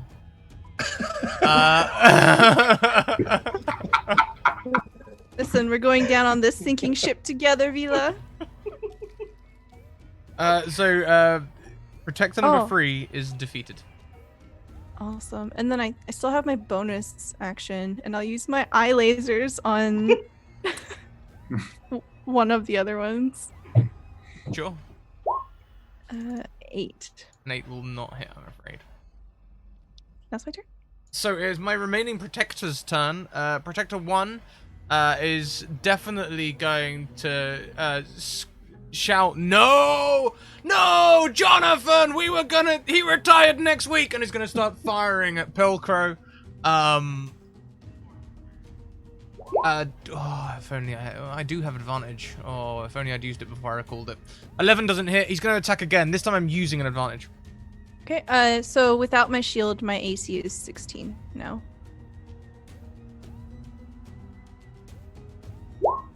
The 23. I think that hits. Please take 13 radiant damage, Pilcrow. Oh, yeah. And the other protector, being assaulted as they are, they're going to try and fight back against Paradigm and Imjo. Not having any ranged weapons, they're just going to start opening up with their revolver-style weapon. 9 on Paradigm and a 7 on Imjo. So they're just a battle of swings and misses over there between all 3 of you. It's like it's like a Tom and Jerry cloud, you know. Yeah. So Paradigm, that would make it your turn. All right. Well, I'm going to say the algorithm needs to be completed. I'm going to just take one of my rocket fists and charge it up again, and try to jam it into this guy, just like before. Let's see. There we go. Hey, a 21 hits. All right, and it does extra damage because I have charged it up. So he takes 13 damage. Okay. Starting to look a little bad. All right. With my second or my bonus action rather. By the way, I gain temporary hit points because of my suit. But anyway, I'm going to stand up and see the other protector shooting at Pilcrow, and I'm going to say, "Your performance is suboptimal." I'm going to take my thing and shoot it out, and send it out as a rocket fist. And so this is a similar roll. Does a 22 hit? 22 does hit. Takes 5 damage as this thing flies across the room and hits him. Fantastic. So now all of the protectors have taken damage now. These 2 are looking similarly. These are the best in the galaxy, and you guys are kind of creaming them. Okay, that's my turn. Vila, it'll be your turn next. I'm gonna peek out and I'm gonna try to shoot the one not engaged with my repeater. Please hit. Nope. Okay, then I'm gonna. How does healing a vect work? I don't. There wasn't anything in terms of healing differences. It's just that Okay. I don't eat anything like you guys do. Okay. You can So heal I'm a gonna- vect like normal. You don't have to worry about getting out a mechanics kit or anything like that. Okay, so I'm gonna, for my bonus action, I'm gonna healing word. Just a level 1 to start. For paradigm, a full 7, and I'm gonna duck behind again. Awesome. Is Vila saying anything with this, or are you just gonna? Don't die! This is a good strategy. Great advice, by the way. Great advice all the time. Works in every situation. Don't Mhm. die. I will bring this into my algorithm. Lastly, in the initiative order, MJ. No. No. And we'll give it another try with the Wrenchinator. A 19 hits. Wrenchinator. That hits. So where the roll is output, if you click on the word Wrenchinator on the output, it will roll damage for you. So Nope, there sorry. goes the nat 20. On the output, sorry, where was that? Yeah, in the chat. In the On chat roll window. 20. Like under your roll where it says Wrenchinator. Like where you under the 19, like see where it says Wrenchinator. There. Just press the word. Press the word Wrenchinator. I There you just go. tried. There you go. 8 bludgeoning. Fantastic. 8 bludgeoning damage. This is enough to reduce this protector to 0 HP. How does this look, MJ? So basically, I just step out from behind Robot Guy and just say, "Time's up for you," and just crack him across the head, and he just falls like a stack of bricks. And then my little stone goes flying at another guy, by the way. Yep, the last protector looking a little nervous, maybe backs up from half cover. And the stone hits, That hits. Solid hit. and Ooh, 5 more damage. does him for 5 bludgeoning. As this stone hits, you can see this guy look nervously towards the exit. But Pilcrow, it's your turn. Pilcrow, Finish him! does Vila say that? No.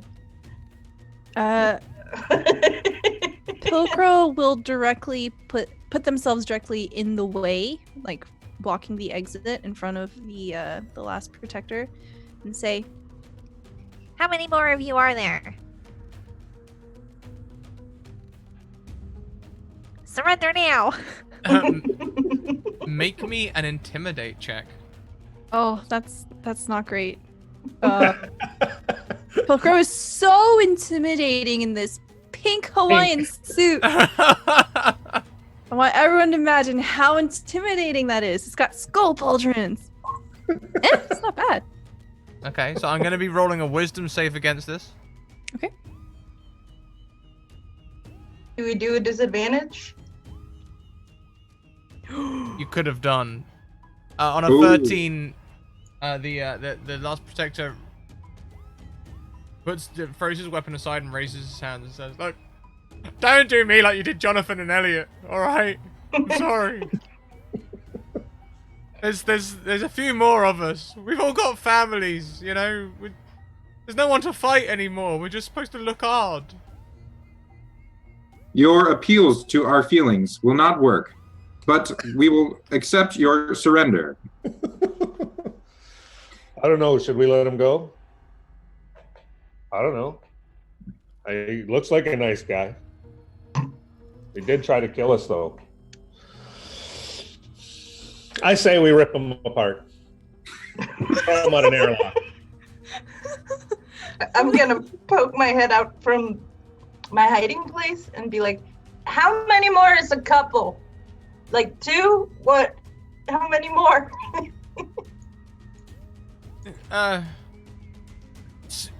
Susanna, Susanna, and Bongo.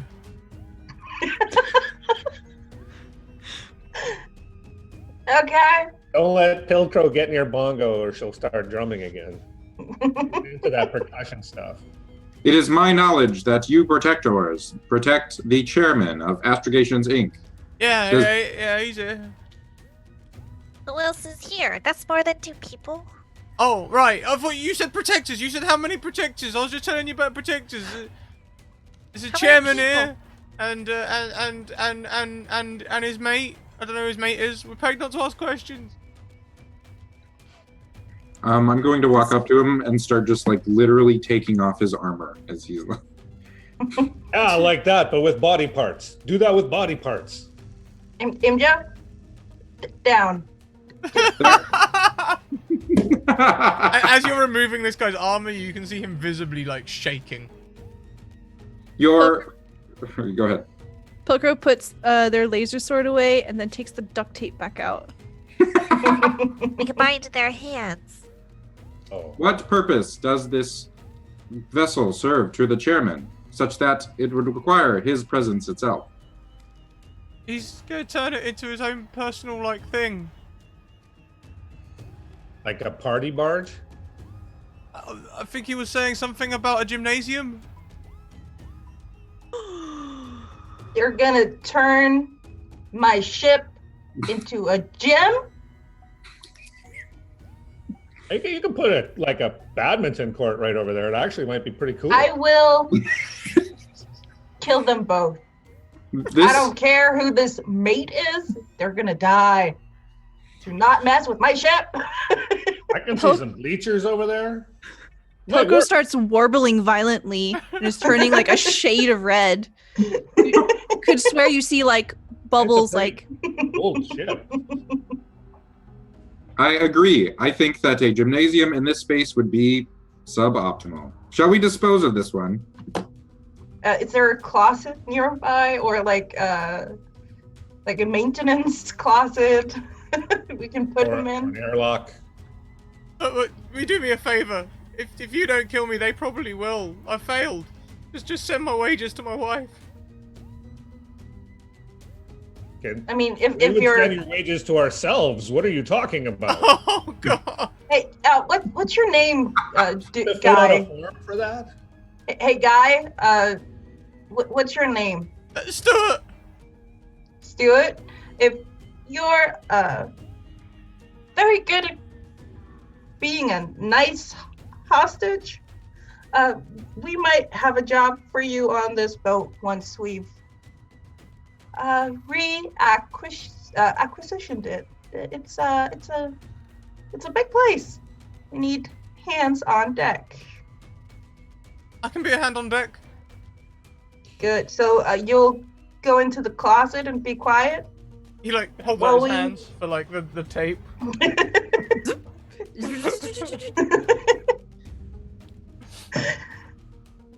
I mean, I didn't kill him. I didn't kill anyone this battle. So I mean, I'm a nice person. Confidence in your statements are at an all-time minimum.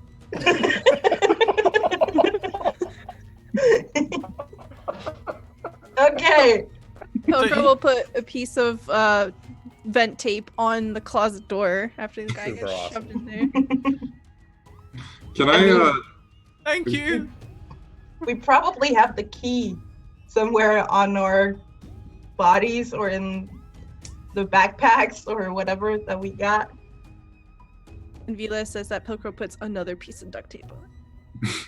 Yes. Good. So, Gestures to it. Engineering.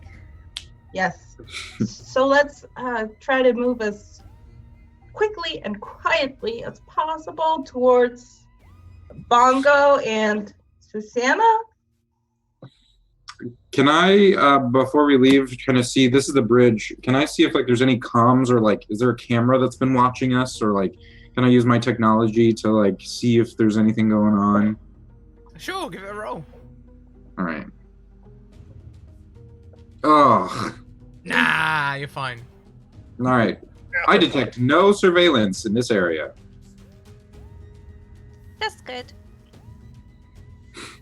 Sure, what now? No surveillance in this area. Does it seem like Big he's word.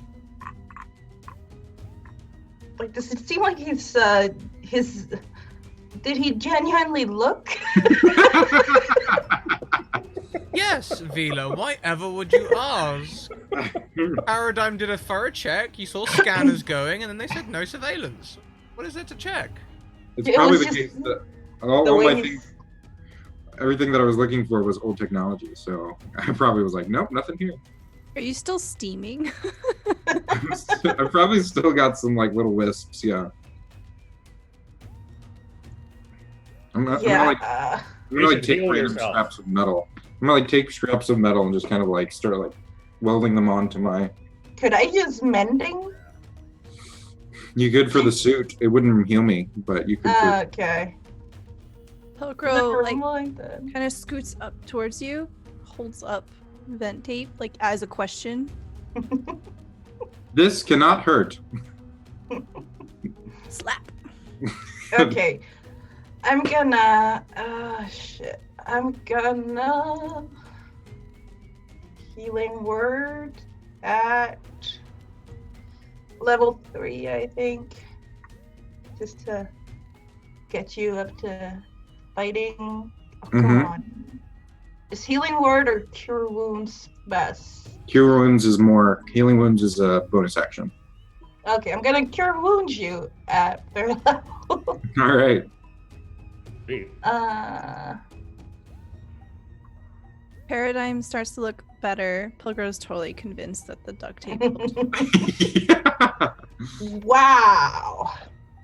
That duct tape Amazing. cured 19 points, Pilcrow. All right, that is much better. I say your advice about not dying really helped my algorithm. Pilcrow I'm takes gonna- notes. I'm gonna turn to Vila for a second and say, You are also bound to Asclepios? What? Who? How did you do that? If you were not bound to the healer Asclepios, how did you make that magic? How did you fix the weird robot guy? Oh, the void, baby, the void. Oh, the void. I understand the void. To be clear, robot is not the efficient term. What's the efficient term? I would be known as a Metal vect. Vect. Vect. Oh, of course. I was aboard the first foundries of Vect. My apologies, but I may accidentally call you Strange Robot Man sometimes. And by the way, and I'll do this, and I'll make a shield out of void stuff, and I'll hand it to him and go, This is what you hide behind when people are shooting at you. I take it, and I start to try to like patch it onto my armor. It's got a 1 hour lifespan, just FYI. So try to use it within the next hour. Your contribution is noted and minorly appreciated. Did you hear that? He said I was minorly appreciated. Okay, let's go. Let's go. Let's go. I want my ship back. All right. I will follow. And I'm gonna try to stealth, but I have disadvantage because of my armor. So Okay. let's see how that goes.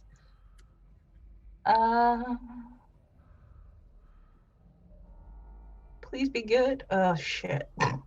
Yeah, it's not great. Disadvantage is an Yeah. 8. Oh, with a disadvantage. Yeah, Mhm. is everyone everyone stealthing? If someone tells me to, I will, but otherwise, no. I said quickly and quietly. So I Ah, figured people would understand that meant try to stealth. Oh, you organics and your ambiguity. Pilcrow and A. Wow. Well, of all the people stealthing, Paradigm is able to, I don't know, how do you go so stealthily, Paradigm? Do you like get out wheels or So something? Or? yeah, so instead of like what I was like very like Terminator, like drun drun drun drun clunk clunk clunk, I now just like my feet just like pop up and there's like little roller skates that just like start to. I like it. Yeah, the rest of you aren't doing the best show of stealthing. It's gonna be the occasional thing kicked across the floor or something, knocking over a box of cereal, something. But you managed to go through the kitchen, back to the main corridor easily. The dorm rooms are empty, and at the end of the corridor there is the door for the bridge. All right. I would detect many signatures here if I were to guess. maybe instead of guessing, you try detecting. Yes, it is very illogical of me to feel. Good point. I will never do this again. And No, I no. You can feel all you want. I was just saying that trying is is good. yes, optimal. I look through and try to use my thermal vision. Yeah. As you look through the thermovision, the dorm rooms are empty. And in the bridge, there seems to be just one heat signature. And you can see that one heat signature is sort of standing towards the door. You can see that one foot is raised as though leaning on something with an arm Oh, resting no. on the knee. Okay. I No. I detect a strange one signature in a bizarre pose in the bridge area. Okay, I'm gonna take out my repeater and then I'm gonna ask about where is his head compared to my repeater, and ask Paradigm to kind of level my gun so I'm aiming straight at the person's head. I call out Pico, please assist. And this little cube kind of like it comes over and flies over. It like presses some buttons on your gun that probably didn't need to be pressed, and then angles it in like a certain way, and it goes and then flies back. We can open the door now. Countdown in 10, 9, 8, Pilcrow? 7.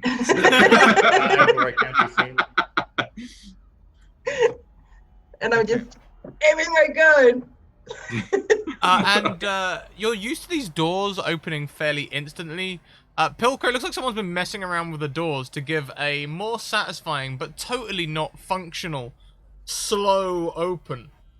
As they slowly open, revealing Bernhardt standing with maybe you didn't notice his boots before, but they're like cowboy boots resting on this chair as he's standing towards it and goes, "Ah! We meet again! Good to see you!" Ha! Is it the captain's chair? I was just gonna say, is his dirty boots on our chair? His boot is on the captain's chair. I'm gonna shoot at his boot.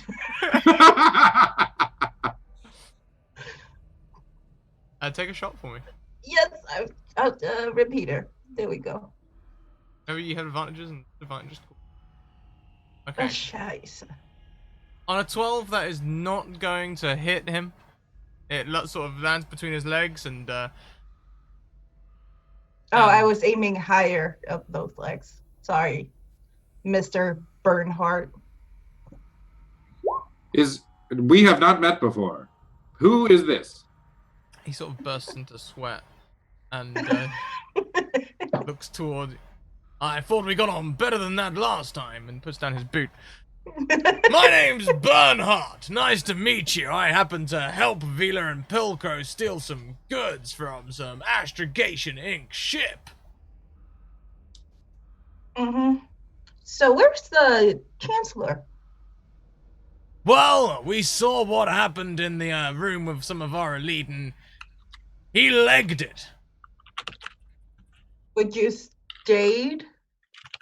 Well, I figured seeing as we got on so well last time, you'd want to take me on to be part of your crew. I know you're going to probably need an experienced pilot in these times, and I'm happy to help out with my gun arm and my experience. Oh, yeah.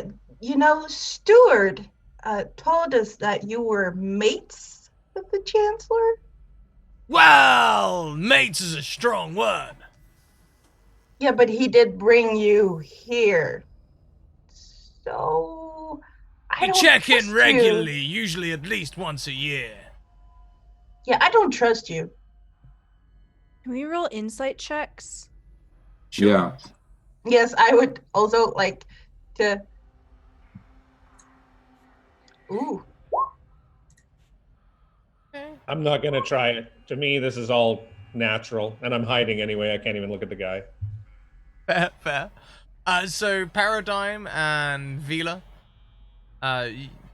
seems like Bernhardt's being somewhat sincere. It seems like the sort of relationship that he has to maintain rather than wants to maintain. Pilcro's a dirty liar. Can I try to detect, is he trying to like tell us that he needs, like, he wants to be part of the ship because he's desperate, or because he actually like wants to, because he seems genuine in that, or? He seems genuine in wanting to be part of the ship, and I guess he'll carry on. Be like, look, like I say, I have to keep on good terms with old Benjamin, but I'd much prefer a life of freedom, away from the Astrogations Inc. Don't forget to think, or whatever it is they say. Mm-hmm. Very menacingly, Pilcro. Duct tape. Pilcro, please roll me intimidation again. This is so intimidating. And Pink you'll- Do it! Hawaiian suit. 11.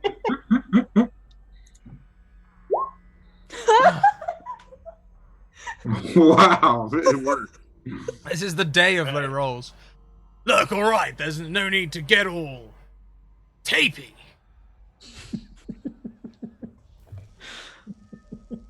You've It is won con- today. Benjamin wanted a new gym and you've come and taken it from him. Great blow against Astrogation Zinc. Ha!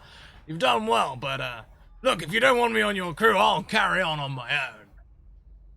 Where is the chairman right now? We were told he was here. He like points out the window and you can see the satellite is jettisoning away ever so slowly.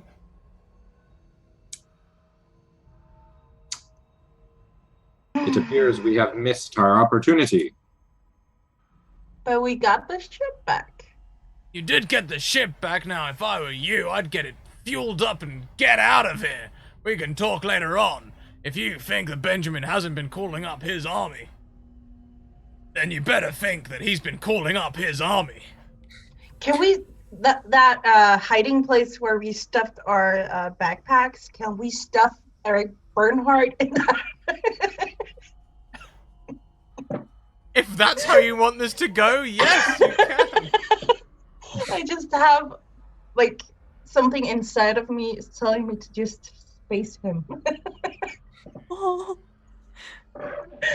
According to Pico, this man could fit into the space of a bread box if need be. I don't know about that. I don't like the sounds of this at all. Look, if you don't want to, I can just go in one of the dorm rooms and stay quiet. I will let you do that if you are tied up.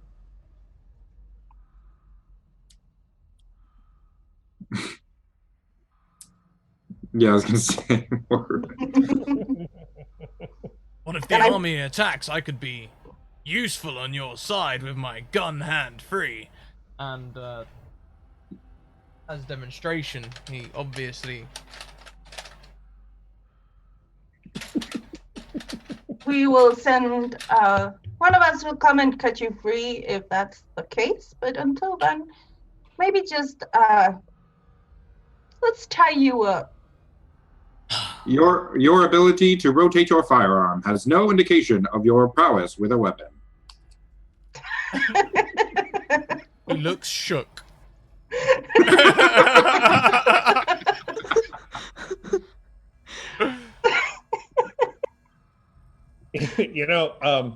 He can't see me, but I'm going to speak for the first time so he can hear me. And I'm going to say, you know where we could put him that has a lot of room?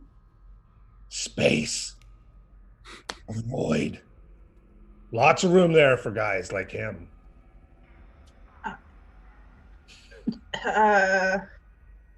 Who said that? Wow. I'll send in one of my spirits. I'll send in my haunt spirit, which almost has like a dancing lights effect. So it'll be like a little glowy thing, and it's making a little noise like as it goes in the room. Okay, there's no need to space me. I'll go willingly. Tape him up. I'm gonna hand Pilcrow my vent tape. Thank you. Double the tape. Your cooperation is optimal for your well-being. Congratulations. Should have avoided him. Yeah, so let's have Paradigm escort him to the dorms. I can do it. No, it's cool, Joe. Sure. I'm doing nothing right now. Yeah, it's fine. Nothing is perfect. Okay. So let's get back to the ship in the docking bay and have the droids load up the fuel, and let's get out of here. Are we certain that there are no more of those protectors? If there is, shoot first, ask questions later. Target acquired. Oh, we were told that there were two. Oh, well, we don't know if they're gone. They may have left with the chairman. Let's lock the door to the dorms, so no one can get Bernhardt out of there, just in case. And then get the fuel. When you put him in the dorm room as well, he sort of like paces for a minute, and then you hear him sort of like, perhaps in the bathroom area. You can tell where it is. Just, that's right, you're Bernhard. You hot stuff. Yeah, we can take anyone. Like, just pep talking himself. As we're leaving, Paradigm's just like, according to my calculations, his intelligence is minimally optimal. I took the hacker feat so I can hack stuff. So I'm gonna try to make the door inaccessible to anyone but us or me. Anyway, Sure. so he does that can't require get out. Does that require a roll, Yeah. or is it a cantrip like Arcane Lock? It's like a. Let me check. Hold on. With a few keystrokes, you can make just about any system sing the right tune. Proficiency in the data skills. I think it's a data roll. Sure thing. Can I assist her? Sure. Data roll of advantage. Oof. Oof. Exactly the DC I set in my head. It seems to work. Okay. Perfect. Pilcrow will assist by putting a piece of duct tape on it too. Perfect. Okay, so to the trash docking bay. Sure. Onwards. The ships are there. The loaders are ready to load the deuterium. So, I think, Imjo, if you stay here and supervise on this end, and Pilcrow, you go to the engines, maybe, supervise, because you know your percussion stuff. As soon as you say that, Pilcrow books it. And Paradigm and I will place ourselves on the route between the ship and the engine room, kind of supervising, making sure no one comes and tries to steal it or whatever. Mm-hmm.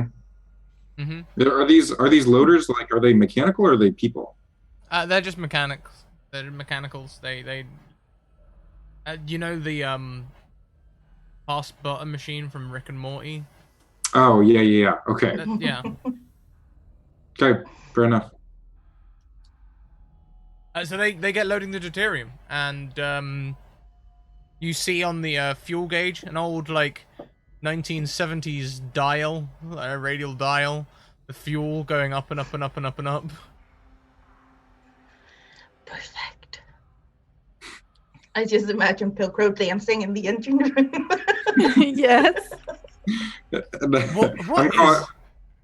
What is Pilker up to in the engine room? Are you sure you want to know? Brief summary. Brief summary. Pilcrow has somehow welded the skull pauldrons from their suit onto the engine. The decals have been slapped onto tanks. There's duct tape everywhere. Pilcrow has officially run out of duct tape. There appears to be some nuts and bolts that have been welded into the side of something, and it forms a smiley face. As this is happening, I'm calling out to the mechanicals in whatever mechanical language they would understand, and basically say, the threat of your destruction and dismantling should keep your motivation at a maximum. Continue at peak proficiency. They will just respond in mechanical with their current mission objective. Load deuterium onto Argo 37.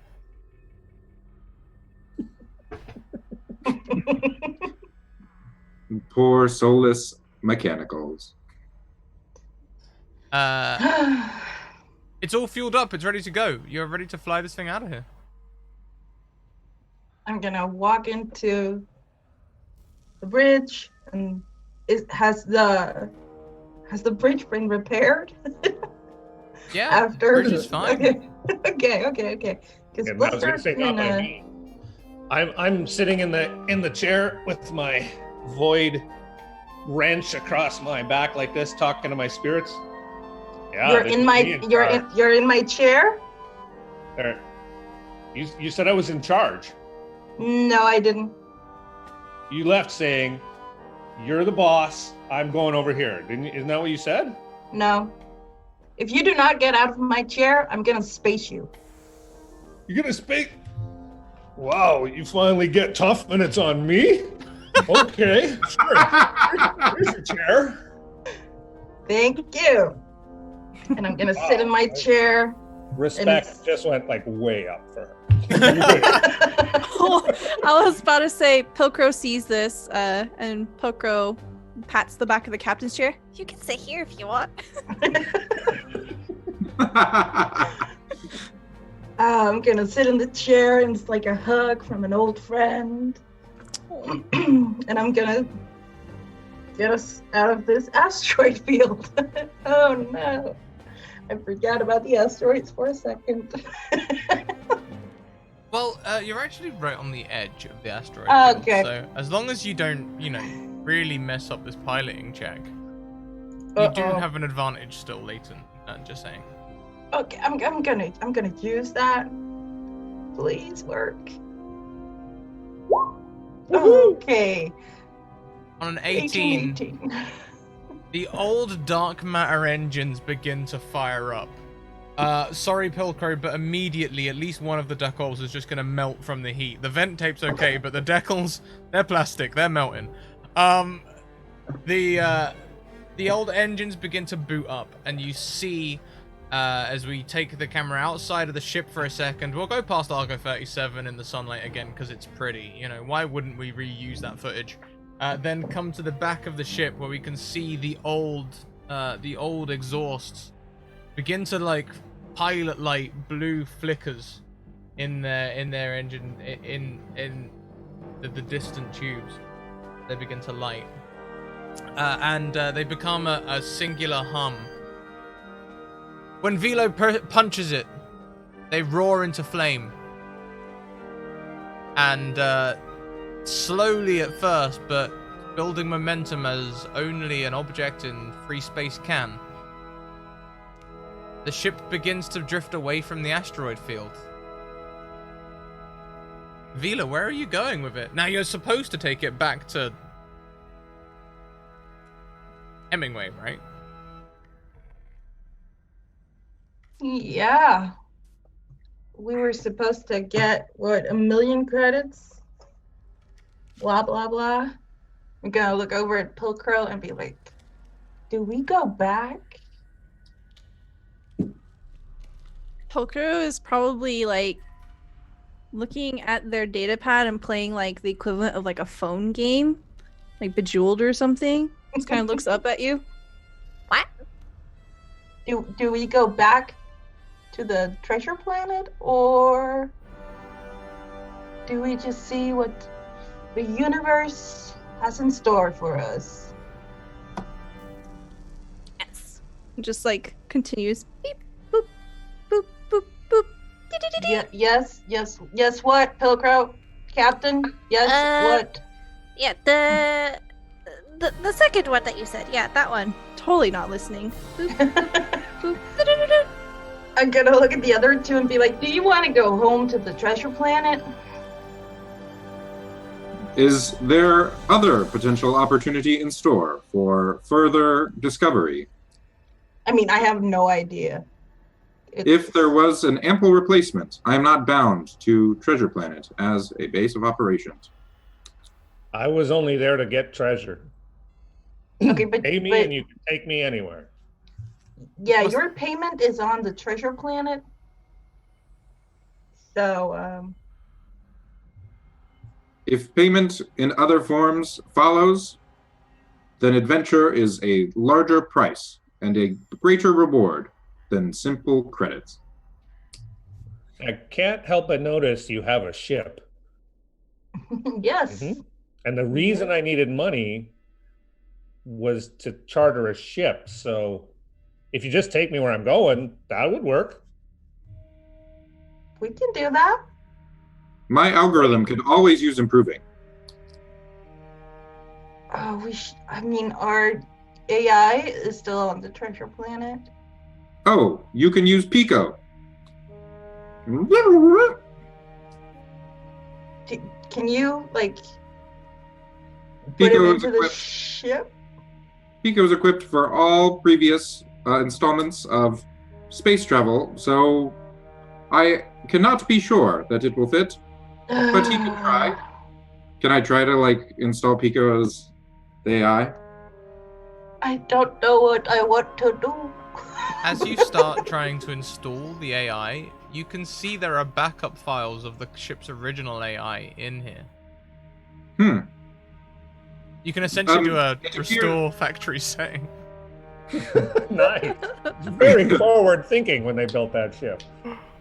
It appears there is a functionality to restore the previous AI Do here. it. Pico, initiate backup sequence.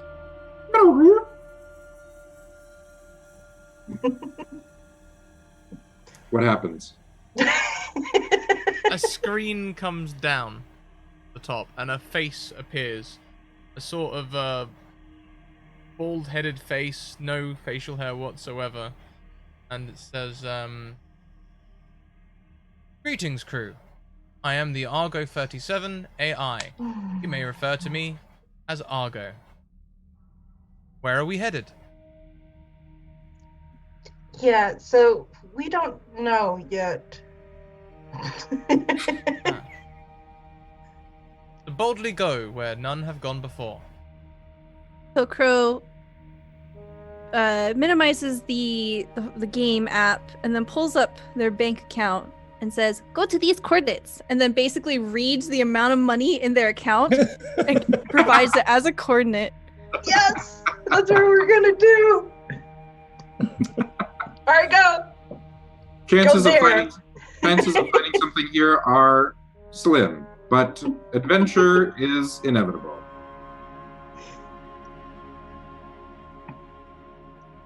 We come away from the ship as Argo loads up the coordinates and begins trajectory for this bank account number.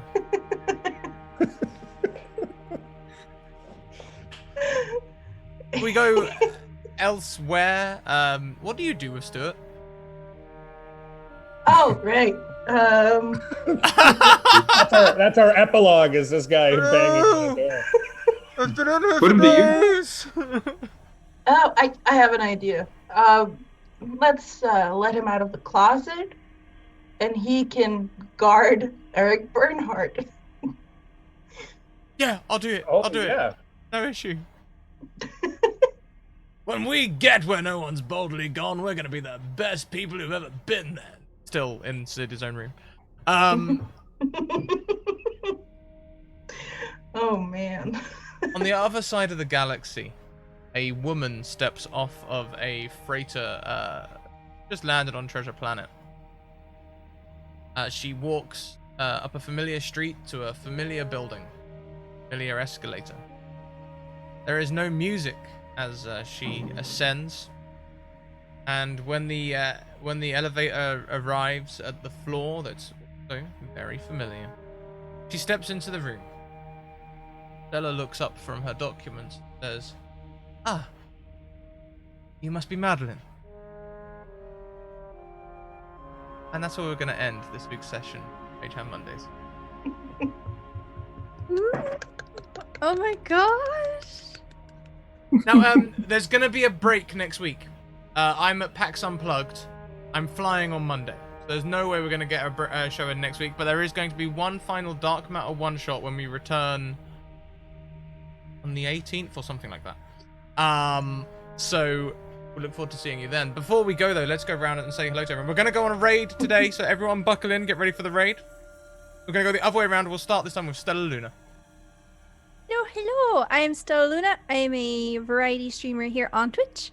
I do artsy-fartsy things and TTRPG things. Over at my channel, we do some D&D. We do weird TTRPGs like Symbaroum. It's a Swedish TTRPG that's been recently translated into English. It's a dark fantasy, kind of spooky gothic horror sort of thing.